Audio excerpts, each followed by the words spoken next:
Hi viewers, welcome to Anil tuition YouTube channel. So ఎవరైతే ఈ యొక్క గ్రూప్ 2 మెయిన్స్కి ప్రిపేర్ అవుతున్నారో వాళ్ళందరికీ కూడా ఏపీ హిస్టరీకి సంబంధించినటువంటి భయాన్ని పోగొట్టాక మనం ఏపీ హిస్టరీ ఏంటంటే అందరికీ కూడా అర్థమయ్యే విధంగా సింపుల్గా మీరు కనుక అసలు ఏపీ హిస్టరీకి సంబంధించి ఎటువంటి నాలెడ్జ్ లేకపోయినా సరే, లేదా ఏపీ హిస్టరీకి సంబంధించి మీకు ఎటువంటి డౌట్ ఉన్నా సరే, మీ అందరికీ కూడా నేను గ్రూప్ 2 మెయిన్స్లో మంచి మార్కులు వచ్చే విధంగా ఏపీ హిస్టరీకి సంబంధించినటువంటి వీడియోస్ అనేవి మన ఛానల్లో కంటిన్యూస్ గా అప్లోడ్ చేస్తున్నాం. సో ఆల్రెడీ యూనిట్ 1 లో వాళ్ళు సిలబస్ లో ఏ విధంగానైతే పేర్కొన్నారో దానికి సంబంధించినటువంటి శాతవాహనులు అనే సిరీస్ అనేది, అంటే శాతవాహనుల డైనాస్టీకి సంబంధించి కంప్లీట్ ఇన్ఫర్మేషన్ అనేది మనం ఆల్రెడీ డిస్కస్ చేసుకున్నాం. అదే విధంగా ఇక్ష్వాకులకు సంబంధించినటువంటి డిస్కషన్ కూడా ఆల్రెడీ మనం కంప్లీట్ చేసుకున్నాం. అంటే ఫస్ట్ యూనిట్ లో ఉన్నటువంటి మన శాతవాహనుల సిరీస్, అదే విధంగా ఇక్ష్వాకుల సిరీస్ అనేది కంప్లీట్ చేసుకున్నాం. సో నెక్స్ట్ ఏంటంటే మనం ఈ వీడియోలో విష్ణుకుండుల గురించి మనం డిస్కస్ చేసుకోబోతున్నాం. అంటే ఏపీ హిస్టరీకి సంబంధించి, అంటే ప్రాచీన ఆంధ్రప్రదేశ్ చరిత్రకు సంబంధించి పరిపాలించినటువంటి రాజ్యవంశాలు ఏవైతే ఉన్నాయో వాటి గురించి మనం కంటిన్యూస్ గా 1 by 1 డిస్కస్ చేసుకుంటున్నాం. సో దానిలో ఏంటంటే ఈ రోజు మనం ఈ వీడియోలో విష్ణుకుండుల గురించి మనం డిస్కస్ చేసుకున్నాం.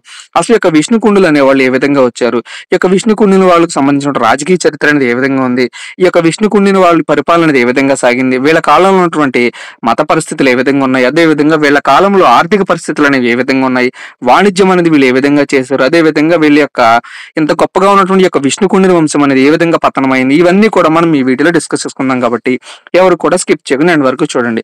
ఇంకా మనం లేట్ చేయకుండా డీటెయిల్స్ లోకి వెళ్తే, ఈ యొక్క శాతవాహనం తర్వాత ఏంటంటే మనకి అనేక చిన్న చిన్న రాజ్యాలని మన ఆంధ్రప్రదేశ్, అంటే ప్రాచీన ఆంధ్రదేశం ఏదైతే ఉందో ఆ యొక్క ప్రాచీన ఆంధ్రదేశాన్ని పరిపాలిస్తూ ఉండేవి అనమాట. అంటే తర్వాత వచ్చినటువంటి శాతవాహనం తర్వాత వచ్చినటువంటి ఇక్ష్వాకులేమో శాతవాహనం అంత గొప్పవాళ్ళు కానప్పటికీ కూడా ఇక్ష్వాకులు కూడా ఏంటంటే వాళ్ళ యొక్క రాజ్య పరిపాలన వాళ్ళ యొక్క ముద్ర అనేది వేయడం జరిగింది.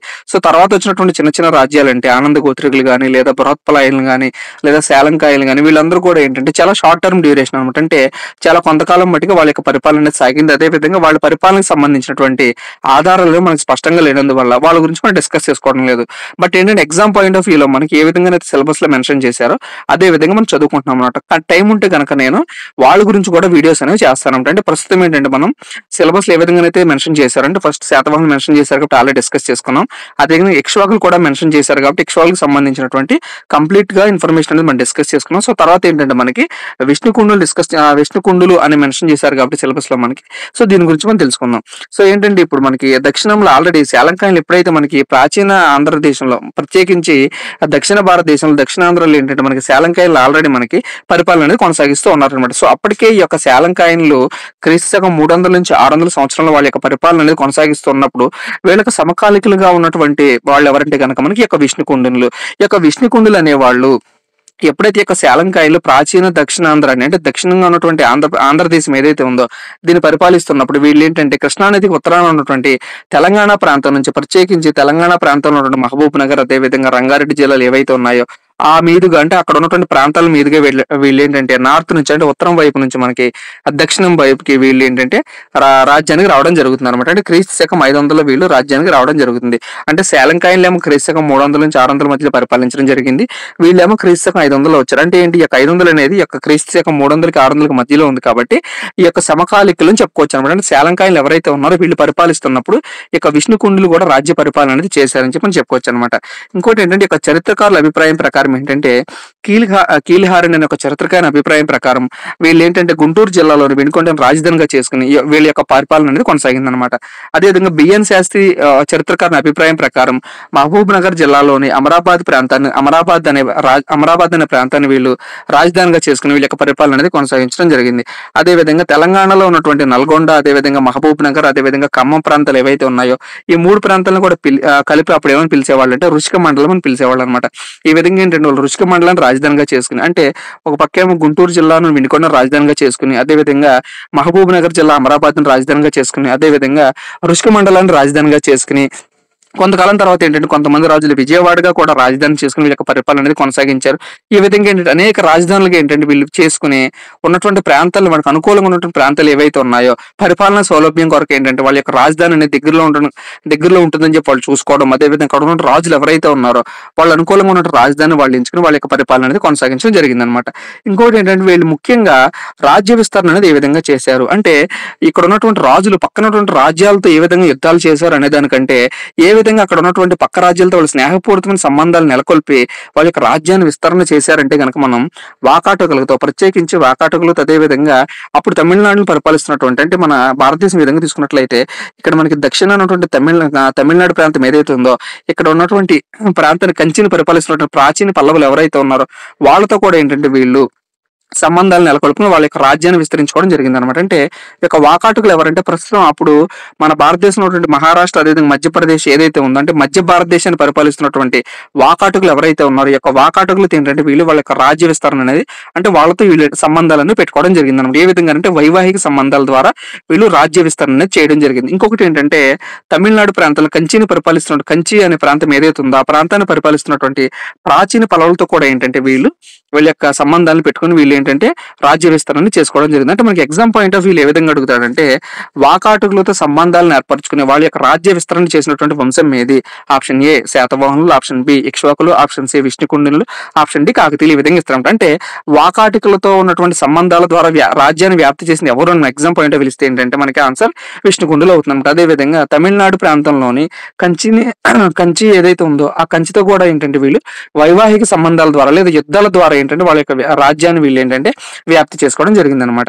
సో నెక్స్ట్ ఏంటంటే మనకి ఈ యొక్క విష్ణుకుండులు పరిపాలించే టైంకి ఏంటంటే మనకి ఆల్రెడీ నార్త్ అంటే ఉత్తర భారతదేశంలో మనకి ఈ యొక్క సముద్రగుప్తుడు ఎవరైతే ఉన్నారో, అంటే గుప్తా డైనాసిటీ గురించి ఆల్రెడీ మన ఇండియన్ హిస్టరీలో చదువుకుంటాం కదా, ఆ యొక్క గుప్తా డైనాసిటీకి సంబంధించినటువంటి సముద్రగుప్తుడు ఎవరైతే ఉన్నాడో ఈ యొక్క సముద్రగుప్తుడు ఏంటంటే మనకి ఈ యొక్క రాజ్యానికి రావడం జరుగుతుందంట. అంటే ప్రత్యేకించి ఈ యొక్క విష్ణుకుండులు ఎవరైతే ఉన్నారో ఈ యొక్క విష్ణుకుండుల ఆహ్వానం మేరకు ఇక్కడ ఉత్తర భారతదేశాన్ని పరిపాలించినటువంటి సముద్రగుప్తుడు ఎవరైతే ఉన్నాడో ఈ యొక్క సముద్రగుప్తుడు ఏంటంటే మన దక్షిణ భారతదేశానికి, అంటే ప్రత్యేకించి మన దక్షిణాంధ్రలో ఉన్నటువంటి ప్రాంతానికి యొక్క విష్ణుకుండుల ఆహ్వానం మేరకు ఏంటంటే ఇతను మన ఆంధ్రదేశానికి కూడా రావడం జరుగుతుంది అనమాట. అంటే ఎవరి కాలంలో రావడం జరుగుతుంది అని ఎగ్జామ్ పాయింట్ ఆఫ్ వ్యూలో మనం చూసినట్లయితే రెండవ మాధవవర్మ, ఈ యొక్క రెండవ మాధవవర్మ పరిపాలించే టైంకి ఏంటంటే ఈ యొక్క సముద్రగుప్తుడు సమకాలికుడు అనమాట. అంటే ఇక్కడ ఉన్నటువంటి విష్ణుకుండినుల్లో రెండవ మాధవవర్మ పరిపాలిస్తున్నప్పుడు ఈ యొక్క సముద్రగుప్తుడు ఏంటంటే మన దక్షిణ భారతదేశానికి, అంటే ప్రత్యేకించి దక్షిణాంధ్రానికి రావడం జరుగుతుంది అనమాట. ఈ యొక్క సముద్రగుప్తుడు వచ్చేటప్పుడు ఊరికినే అడగదు, నేను దేనికోసం వచ్చాడంటే మన ఉత్తర భారతదేశంలో ఉన్నటువంటి వైష్ణవ మతం, అదేవిధంగా శైవ మతం అని ఏ విధంగానైతే విరజిల్లాయో, అంటే అక్కడ ఉత్తర భారతదేశంలో ఏంటంటే మనకి ఎక్కువగా ఈ యొక్క వైష్ణవ మతం అదేవిధంగా శైవ మతం అనేది ఎక్కువగా భక్తితో వాళ్ళు ఏంటంటే వాళ్ళ యొక్క మతం అనేది ఎక్కువ ప్రాచుర్యంలో ఉంది. బట్ మన దక్షిణానికి అంటే సౌత్ ఇండియా సైడ్కి వచ్చేసరికి ఏంటంటే అంతగా ఈ యొక్క శైవ మతం అదేవిధంగా వైష్ణవ మతం అనేది లేదు. కాబట్టి ఇతను ప్రత్యేకించి ఇక దక్షిణ భారతదేశం రావడం గల కారణం ఏంటంటే ఇక వైష్ణవ మతం ఏదైతే ఉందో ఆ యొక్క వైష్ణవ మతాన్ని, అదే విధంగా అప్పటిదాకా ఉన్నటువంటి సంస్కృతం అనేది ఉత్తర భారతదేశానికి ఎక్కువగా పరిచయం ఉందన్నమాట. అంటే ఉత్తర భారతదేశానికి పరిచయం ఉన్నటువంటి యొక్క సంస్కృతం ఏదైతే ఉందో ఆ సంస్కృతాన్ని దక్షిణం సైడ్ కూడా తీసుకురావడానికి యొక్క సముద్రగుప్తుడు అనేవాడు ఎంతో కృషి చేస్తాడు. సో ఈ విధంగా ఏంటంటే ఈ యొక్క సముద్రగుప్తుడు మన దక్షిణాంధ్రకి రావడం జరుగుతుంది అనమాట. సో వచ్చేటప్పుడు ఏంటంటే అంటే ఇక్కడ ఉన్నటువంటి ఉత్తర భారతదేశం సముద్రగుప్తుడు వచ్చేటప్పుడు ఇక్కడ మహారాష్ట్ర ప్రాంతాన్ని పరిపాలిస్తున్న వాకాటకులు ఎవరైతే ఉన్నారో ఇక వాకాటకులతో కూడా ఏంటంటే ఇతను సత్సంబాలు నెలకొల్పి వీళ్ళతో ఏంటంటే వివాహ సంబంధాల ద్వారా వాళ్ళ యొక్క రాజ్యాన్ని ఏంటంటే ఈ యొక్క సముద్రగుప్తుడు ఎవరైతే ఉన్నాడో కొన్ని రాజ్యాలను ఇతను కూడా ఏంటంటే జయించడం జరుగుతుంది అనమాట.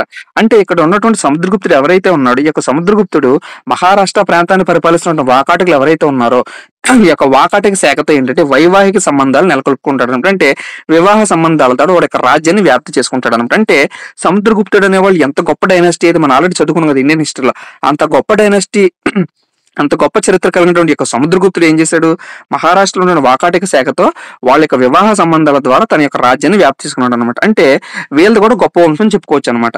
సో అదే విధంగా వీళ్ళది గొప్ప వంశం కాబట్టి ఈ యొక్క వాకాటిక వంశం ఏదైతే ఉందో ఈ యొక్క వాకాటిక వంశం అనేది గొప్ప వంశం కాబట్టి ఈ యొక్క గొప్ప వంశంతో ప్రస్తుతం ఉన్న విష్ణుకుండులు ఎవరైతే ఉన్నారో వీళ్ళు ఏంటంటే వివాహ సంబంధాలు అనేవి ఏర్పాటు చేసుకోవడం జరిగింది అనమాట. అంటే వాళ్ళంత గొప్పవాళ్ళు కాబట్టి ఆ గొప్ప వాళ్ళతో ఏంటంటే మనకి విష్ణుకుండులు కూడా ఏంటంటే వివాహ సంబంధాలను ఏర్పరచుకున్నారు. అంటే దాని అర్థం ఏంటంటే వీళ్ళు కూడా ఒక గొప్ప రాజ్యం అనేది వీళ్ళ పరిపాలన కూడా చాలా గొప్పగా ఉందని చెప్పి మనం అర్థం చేసుకోవచ్చు అనమాట. అంటే ఈ విధంగా ఏంటంటే సముద్రగుప్తుడు వచ్చినప్పుడు వాకాటికలతో వివాహ సంబంధాలు ఏర్పరచుకున్నాడు. ఇక వాకాటికలు ఏం చేశారంటే విష్ణుకుండినులతో వివాహ సంబంధాలు అనేవి ఏర్పాటు చేసుకున్నారు అనమాట. అంటే ఇండైరెక్ట్ గా ఏంటి ఇక్కడ ఉన్నటువంటి విష్ణుకుండినులు సముద్రగుప్తుడితో కూడా ఏంటంటే వివాహ సంబంధాల ద్వారా ఎంతో కొంత పరిచయం, అదే విధంగా వీళ్ళ యొక్క సంబంధాలు అనేవి సముద్రగుప్తుడి ద్వారా ఏంటంటే ఇక విష్ణుకుండులకి ఎంతో కొంత మేలు జరిగిందని మనం చెప్పుకోవాలన్నమాట. అదే విధంగా ఇంకోటి ఏంటంటే గుప్తుల అనంతరం మనకి ఎప్పుడైతే ఈ విధంగా గుప్త సామ్రాజ్యం అనేది పతనావస్థకు చేరుకుందో సో దాని తర్వాత ఏంటంటే ఇక విష్ణుకుండులు అనేవాళ్ళు చెలరేగిపోతారు. అంటే అప్పటి వరకు ఉన్నటువంటి యొక్క విష్ణుకుండులు ఏంటంటే సముద్రగుప్తుడి పరిపాలన లేదా గుప్త పరిపాలనలో కీలక దశలో ఉన్నటువంటి వీళ్ళు ఏంటంటే పరిపాలన అనేది చాలా విజృంభించడం జరుగుతుంది అనమాట. ఎందుకంటే గుప్తుల తర్వాత అంతగా పరిపాలించినటువంటి రాజులు లేరు కాబట్టి ఇక విష్ణుకుండులు అనే వంశం ఏంటంటే మన ఆంధ్రదేశంలో ఎక్కువగా వీళ్ళ యొక్క పరిపాలన అనేది కొనసాగుతుంది అనమాట. ఇంకొకటి ఏంటంటే ఇక విష్ణుకుండుల్ని ఏమని పిలవడం జరుగుతుందంటే కనుక మనకి శ్రీశైల మల్లికార్జున స్వామి భక్తులు అంటారన్నమాట. ఎందుకంటే వీళ్ళ యొక్క పరిపాలనా ప్రాంతం అనేది కర్నూలు జిల్లా వరకు కూడా వీళ్ళ యొక్క ప్రాంతాన్ని పరిపాలించడం జరిగింది కాబట్టి కర్నూలు జిల్లాలో ఉన్నటువంటి శ్రీశైలం ప్రాంతం ఏదైతే ఉందో అక్కడ ఉన్నటువంటి మల్లికార్జున స్వామి ఉన్నాడు కాబట్టి ఇక మల్లికార్జున స్వామి భక్తులు అని చెప్పి పిలవడం జరుగుతుంది. మనకి ఎగ్జామ్ పాయింట్ ఆఫ్ వ్యూలో ఎలా ఇస్తారంటే శ్రీశైల మల్లికార్జున స్వామి భక్తులు అని పిలువబడినటువంటి రాజవంశం ఏది? ఆప్షన్ ఏ శాతవాహనులు, ఆప్షన్ బి ఇక్ష్వాకులు, ఆప్షన్ సి విష్ణుకుండినులు, ఆప్షన్ డి కాకతీయులు. సో ఈ విధంగా మనకి ఎగ్జామ్ పాయింట్ ఆఫ్ వ్యూలో కూడా మనం అర్థం చేసుకోవాలన్నమాట. అదే విధంగా ఇంకోటి ఏంటంటే గుంటూరు జిల్లాలో మనకి కోటప్ప కొండ ప్రాంతాన్ని కూడా వీళ్ళు ఆక్రమించి వీళ్ళ యొక్క రాజ్యాన్ని వీళ్ళు స్థాపించుకోవడం జరుగుతుంది అనమాట. అంటే ఈ యొక్క కోటప్ప కొండ దేనికి ఫేమస్ అంటే మనకి శివుడికి సంబంధించిన మహాశివరాత్రి రోజు ఇక్కడ ఏంటంటే ఎక్కువగా మనకి ఉత్సవాలు అనేవి జరుగుతాయి కాబట్టి ఈ యొక్క కోటప్ప కొండను కూడా వీళ్ళు ఆక్రమించుకుని వీళ్ళ యొక్క రాజ్యంలో వీళ్ళు కలుపుకోవడం జరుగుతుంది. ఈ యొక్క కోటప్ప కొండకి ఉన్నటువంటి మరొక పేరు ఏంటంటే త్రికుట మలయాధిపతులు. అంటే ఈ యొక్క కోటప్ప కొండ కనుక ఎక్కిన మనం చూసినట్లయితే కనుక చుట్టూరు ఏంటంటే మనకి 3 పర్వతాలు అనేవి కనిపిస్తాయి అనమాట. సో ఈ విధంగా 3 పర్వతాలు కనిపిస్తాయి కాబట్టి దీని ఏమంటారంటే త్రికూటం అంటారు. ఈ విధంగా ఈ 3 పర్వతాలను జయించినటువంటి వాళ్ళు వీళ్ళు కాబట్టి వీళ్ళు ఏమంటారంటే త్రికూట మలయాధిపతులు అంటారు అనమాట. అంటే త్రికూట మలయాధిపతులు అని ఏ రాజవంశాన్ని పిలుస్తారంటే కనుక మనకి యొక్క విష్ణుకుండులు అనే రాజవంశాన్ని పిలవడం జరుగుతుంది. అదే విధంగా వీళ్ళ యొక్క మతం గురించి చూసినట్లయితే వీళ్ళది పూర్తిగా ఏంటంటే వైదిక మతాన్ని వీళ్ళు ఆదరించడం జరిగింది. ఆల్రెడీ మనం డిస్కస్ చేసుకుని ఇక సముద్రగుప్తుడు ఎవరైతే ఉన్నాడో ఇక సముద్రగుప్తుడు ఏంటంటే ప్రత్యేకించి ఈ యొక్క వైదిక మతం అంటే విష్ణువుని పూజించే వాళ్ళు ఎవరైతే ఉన్నారో దాన్ని బలపరచడానికి ఉత్తర భారతదేశంలో ఉన్నటువంటి విష్ణువు యొక్క మతాన్ని బలపరచడానికి ఇతను ఏంటంటే మనకు ఆల్రెడీ దక్షిణానికి రావడం జరిగింది. మనం ఆల్రెడీ చూసాం కాబట్టి వీళ్ళ యొక్క మతం కూడా ఏంటంటే మనకి వైదిక మతం అని చెప్పుకోవచ్చు అనమాట. అయినప్పటికీ కూడా ఏంటంటే అనేక శైవ మతాన్ని కూడా వీళ్ళు ఆదరించారు. ఎందుకని కోటప్ప కొండలో ఉన్నటువంటి మనకి విగ్రహాలు ఎవరి మనకి శివుడికి సంబంధించిన విగ్రహాలు కాబట్టి వైదిక మతంతో పాటు వీళ్ళు ఏంటంటే శైవ మతాన్ని కూడా వీళ్ళు ఆదరించారని చెప్పుకోవచ్చు. ఇంకొకటి మెయిన్ ఏంటంటే యొక్క విష్ణుకుండులకు సంబంధించి వీళ్ళ యొక్క రాజభాష అనేది సంస్కృతం అనమాట. అంటే అంతకు ముందు చదువుకున్నటువంటి రాజవంశాలు ఏవైతే ఉన్నాయో ఈ యొక్క రాజవంశాల వాళ్ళ యొక్క రాజభాష అనేది ఏంటంటే ప్రాకృతం వరకే ఉంటుంది.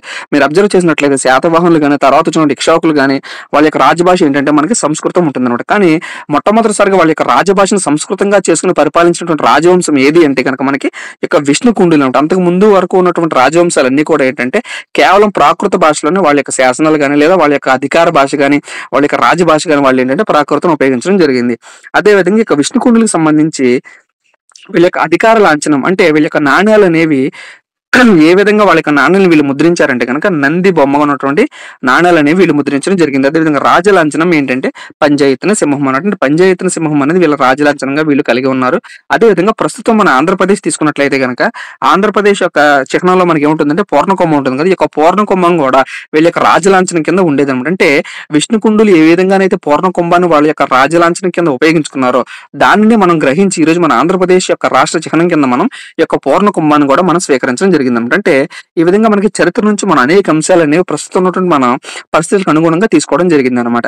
ఈ యొక్క పంచాయతన సింహం విగ్రహాలు అదే విధంగా పూర్ణకొమ్మం సంబంధించినటువంటి విగ్రహాలు అనేవి మనకి ఉండవల గుహలో బయలుపడడం జరిగింది. అంటే చెక్కి ఉన్నాయి అనమాట. అక్కడ ఈ పూర్ణకొమ్మం సంబంధించినటువంటి ఆనవాళ్లు అదేవిధంగా పంచాయతన సింహం సంబంధించి ఆనవాళ్లు అనేవి మనకి ఎక్కడ బయలుపడినాయి అంటే మనకి ఉండవల గుహల్లో బయలుపడినాయి అనమాట. అదే విధంగా ప్రత్యేకించి మోస్ట్ ఇంపార్టెంట్ అంటే ఈ యొక్క విష్ణుకుండులకు సంబంధించి ఇనుముతో కూడినటువంటి ప్రత్యేక నాణ్యాలు అనేవి వీళ్ళు జారీ చేయడం జరిగింది. సో అంతకు ముందు వచ్చినటువంటి శాతవాహనులు కానీ సో తర్వాత మనం చదువుకోపోయే మిగతా రాజవంశాలు ఎవరు కూడా ఏంటంటే ఇనుముతో కూడినటువంటి నాణ్యాలు అనేవి ముద్రించలేదు అనమాట. బంగారంతో వేశారు, అదేవిధంగా వెండితో నాణ్యాలు వేశారు, పోటీనికి సంబంధించిన నాణ్యాలు అనేవి వాళ్ళు ముద్రించారు. కానీ ప్రత్యేకించి ఏంటంటే వీళ్ళు ఇనుముతో కూడినటువంటి ప్రత్యేక నాణ్యాలు అనేవి జారీ చేసిన రాజవంశం ఏదైనా ఉంది అంటే కనుక మన విష్ణుకుండులు అని చెప్పుకోవాలి. అదే విధంగా వీళ్ళ ప్రత్యేకం ఇంకోటి ఏంటంటే వీళ్ళు కొండలను తొలిపించి ఏంటంటే దేవాలయాలను కట్టించడం జరిగింది అనమాట. అంటే ఆల్రెడీ అంతకు ముందు ఉన్నటువంటి బౌద్ధ అదేవిధంగా జైన గృహాలయాలు ఏవైతే ఉన్నాయో బౌద్ధాలయాలు అదేవిధంగా జైనాలయాలు ఏవైతే ఉన్నాయో ఆ గుహలను ఏంటంటే వీళ్ళు ఆ గుహలను పడగొట్టి ఏంటంటే దాని ప్లేస్ ఏంటంటే హిందూ దేవాలయాలుగా మార్చారన్నమాట. అంటే ఈ విధంగా బౌద్ధం అదేవిధంగా జైనులకు సంబంధించినటువంటి గుహాలయాలు ఏవైతే ఉన్నాయో వాటిలన్నింటిలో ఏంటంటే వీళ్ళు పడగొట్టి హిందూ దేవాలయాలుగా మార్చారనమాట. ఇంకొకటి ఏంటంటే గుట్టలను తొలిపించి ప్రత్యేకించి వెరీ వెరీ ఇంపార్టెంట్ అంటే కొండలు ఏవైతే ఉన్నాయో ఒక కొండలో ఉన్నటువంటి గుట్టలు ఏవైతే ఉన్నాయో ఆ గుట్టలను తలిపించి అక్కడ ఒక గుడిని కట్టేవాళ్ళు అనమాట. సో ఈ విధంగా గుట్టలను తొలిపించి కొండలను గుట్టలను లేదా కొండలను తొలిపించి గుహాలయాలు కట్టినటువంటి రాజవంశం ఏదైనా ఉంది అంటే కనుక మనకి అది విష్ణుకుండులు అనే రాజవంశం అనమాట. ఇంకొకటి ఏంటంటే మనకి మీరు ఎప్పుడైనా సరే ప్రయాణం చేసేటప్పుడు మీరు రైల్లో కానీ బస్సులో కానీ ప్రయాణం చేసేటప్పుడు మీకు అక్కడ కొండ కానీ లేదా గుట్ట కానీ కనపడింది పక్కనే ఉన్న ఒక దేవాలయం మనకు మీకు కనపడిందంటే కనుక అది ఖచ్చితంగా విష్ణుకుండులు కాలం నాటిదని మీరు అర్థం చేసుకోవాలన్నమాట. అంటే ఏదైనా ఒక గుహ కనపడి ఆ గుహ పక్కనే మీకు ఏదైనా సరే ఒక దేవాలయం ఉంది అంటే కనుక అది ఖచ్చితంగా విష్ణుకుండులు కాలానికి చెందిందని మనం అబ్జర్వ్ చేసుకోవచ్చు అనమాట.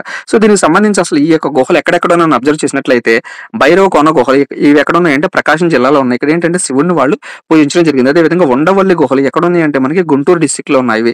ఇక్కడ ఉండవల్లి గుహలు ఏంటంటే మనకి పద్మనాభ ఆనంద స్వామిని విగ్రహం అనేది ఈ యొక్క ఉండవల్లి గుహలో ఉండడం జరుగుతుంది. అదేవిధంగా చెక్కి ఉండడం జరుగుతుంది అనమాట. అదేవిధంగా మొగలరాజపురం గుహలు, ఈ యొక్క మొగలరాజపురం గుహలు ఏంటంటే మనకి కృష్ణా డిస్టిక్ లో ఉన్నాయి అనమాట. ఇక్కడ ఏంటంటే మనకి అర్ధనారీశ్వరుడు అంటే శివుడికి సంబంధించిన అర్ధనారీశ్వరుడి యొక్క విగ్రహం అనేది ఈ యొక్క మొగలరాజపురంలో మనకి బయలుపడింది అనమాట. అదేవిధంగా విజయవాడలో ఫేమస్ అయిన ఇంద్రకీలాద్రి గుడి ఉంది కదా మనకి, ఈ యొక్క ఇంద్రకీలాద్రి గుడిని కూడా తొలిపించింది అంటే కట్టించింది ఎవరంటే కనుక మనకి విష్ణు కుండులే అనమాట. ఇది కూడా మనకి కృష్ణా డిస్టిక్ లో ఉంది. అదేవిధంగా అహోబిలం కర్నూలు జిల్లాలో ఉన్నటువంటి అహోబిలం ఏదైతే ఉందో దీన్ని కూడా వీళ్ళు కట్టించడం జరిగింది. అదేవిధంగా సింహాచలంలో ఉన్నటువంటి నరసింహస్వామి దేవాలయం ఆల్రెడీ ఫేమస్ కదా, ఈ యొక్క నరసింహస్వామి దేవాలయం కూడా సింహాచలంలో ఉన్నటువంటి కొండను తొలిపించి వీళ్ళు కట్టించడం జరిగింది. అదేవిధంగా యాదాద్రి నారాయణ స్వామి అంటే ఈ యొక్క యాదాద్రి నారాయణ స్వామి దేవాలయం అనేది మనకి భువనగిరిలో ఉందన్నమాట. సో దీన్ని కూడా ఎవరు కట్టించారంటే కనుక మనకి తొలిపించారంటే విష్ణుకుండులు అని చెప్పుకోవచ్చు అనమాట. సో ఈ విధంగా గుహలను తవ్వించి అక్కడ కట్టించిన వాళ్ళు అనమాట వీళ్ళందుకే వీళ్ళని ఏమంటారంటే విష్ణుకుండులు అని చెప్పుకోవచ్చు అనమాట. అంటే విష్ణుకుండులు అనే పేరు ఏ విధంగా వచ్చిందంటే మనకి విష్ణువుని ఎక్కువగా వీళ్ళు పూజించేవాళ్ళు, అంటే వీళ్ళ యొక్క మతంని విష్ణువు ఎక్కువగా పూజించి ఆరాధించడం అనే పేరు మీద ఏంటంటే వీళ్ళకి విష్ణు కుండినులు అనే పేరు కూడా వచ్చిందని చెప్పుకోవచ్చు అనమాట. ఇంకొకటి ఏంటంటే వీళ్ళకి శిలాశాసనాలు అన్ని కూడా ఏంటంటే సంస్కృత భాషలో వేయడం జరిగింది. ఎందుకని మనం ఆల్రెడీ చూసాం, సముద్రగుప్తుడు ఎప్పుడైతే మనకి ఉత్తర భారతదేశం నుంచి తన యొక్క అధికార భాష ఉన్నటువంటి సంస్కృతాన్ని ఎప్పుడైతే యొక్క దక్షిణ భారతదేశంలో కూడా వ్యాపింప చేయడానికి అతను మన దక్షిణాంధ్రకు వచ్చాడని చూసాం కాబట్టి ఆ విధంగానే తన యొక్క ముద్రని ఇక్కడ వేసి వెళ్ళాడు. కాబట్టి వీళ్ళు ఏంటంటే వీళ్ళ యొక్క శిలాశాసనాలు అన్ని కూడా ఏంటంటే మనకి సంస్కృత భాషలోనే వేయడం జరిగింది అనమాట. మనకి ఆల్రెడీ శాతవాహనంలో మనం చదువుకున్న ఏమైనా తొలి తెలుగు పదం అనేది నాగపు అని తొలి తెలుగు పదం అనేది మనకి గౌతమిపుత్ర శాతకర్ణి కొడుకైనటువంటి రెండవ పులోమావి కాలంలో మనకి ఈ యొక్క నాగపు పదం అనేది అమరావతి శాసనంలో ఏ విధంగానైతే బయలుపడిందో అదేవిధంగా గాథా సప్తాశతిలో మనకి హాలుడు రచించినటువంటి గాథా సప్తాశతిలో మనకి కొన్ని తెలుగు పదాలు అనేవి బయలుపడినాయి అనమాట. అంటే అత్త, అదేవిధంగా అద్దము, ఆవు, అమ్మ, అద్దం, ఈ విధంగా కొన్ని పదాలు అనేవి తెలుగు పదాలు అనేవి మనకి శాతవాహన కాలంలో బయలుపడినాయి అనమాట. బట్ ఇక్కడ ఏంటంటే తొలి తెలుగు వాక్యం ఎక్కడ బయలుపడిందంటే మనకి ఇక విష్ణు కుండిన కాలంలోనే మనకి తొలి తెలుగు వాక్యం అనేది బయలుపడింది అనమాట. అంటే అంతకుముందు ఏంటంటే తెలుగు పదాలు అనేవి మనకి శాతవాహన కాలంలో తెలుగు పదాలు అనేవి బయలుపడినాయి అనమాట. కానీ ఇక్కడ ఏంటంటే తొలి తెలుగు వాక్యం అనేది బయలుపడింది అనమాట. ఎవరి కాలంలో అంటే మనకి విజయేంద్ర వర్మ కాలంలో చిక్కుళ్ళ తామ్ర శాసనంలో, అంటే విజయేంద్ర వర్మ వేయించినటువంటి శాసనం ఏదంటే చిక్కుళ్ళ తామ్ర శాసనం. అంటే ఇక చిక్కుళ్ళ తామ్ర శాసనంలో ఏంటంటే విజయోత్సవ సంవత్సరంబుల్ అనే ఒక తెలుగు వాక్యం అనేది బయలుపడింది అనమాట. అంటే మొట్టమొదటిసారిగా మన తెలుగు దేశానికి సంబంధించి మన తెలుగు వాళ్ళకి సంబంధించి తెలుగు వాక్యం అనేది ఎక్కడ బయలుపడిందంటే మనకి విష్ణు కుండిన కాలంలో బయలుపడింది. సో ఎవరి కాలంలో అంటే కనుక మనకి విజయేంద్ర వర్మ కాలంలో. ఏ శాసనంలో అంటే కనుక మనకి చిక్కుళ్ళ తామ్ర శాసనం అనమాట. ఈ యొక్క పదానికి అర్థం ఏంటంటే వీళ్ళు వాళ్ళ యొక్క రాజ్యానికి వచ్చినప్పుడు ఏంటంటే వాళ్ళు రాజ్య ప్రమాణం చేసేటప్పుడు ఏంటంటే విజయోత్సవ సంవత్సరంబులు అంటే విజయాన్ని ఇక మేము అక్కడ ఉన్నటువంటి ప్రజలు ఎవరైతే ఉన్నారో వాళ్ళందరికీ కూడా ఏంటంటే ఈ సంవత్సరం మొత్తం కూడా మేము విజయం అందిస్తామని చెప్పి ఈ విధంగా వాళ్ళు విజయోత్సవ సంవత్సరములు అని చెప్పి వాళ్ళు శాసనం ద్వారా చెప్పడం జరిగింది అనమాట. ఇంకోటి ఏంటంటే సాహిత్యం గురించి కూడా మనం చూసుకున్నట్లయితే వీళ్ళ కాలంలో సాహిత్యం అనేది ఏ విధంగా ఉందంటే వీళ్ళు అనేక విద్యాలయాలని వీళ్ళు స్థాపించడం జరిగిందనమాట. సో వీటిని ఏమంటారంటే గట్టికలు అంటారు అనమాట. సో ఏ చరిత్రలో చూసినప్పటికీ మనకి కొన్ని ఫేమస్ ఇన్సిడెంట్స్ అనేవి ఉంటాయి అనమాట.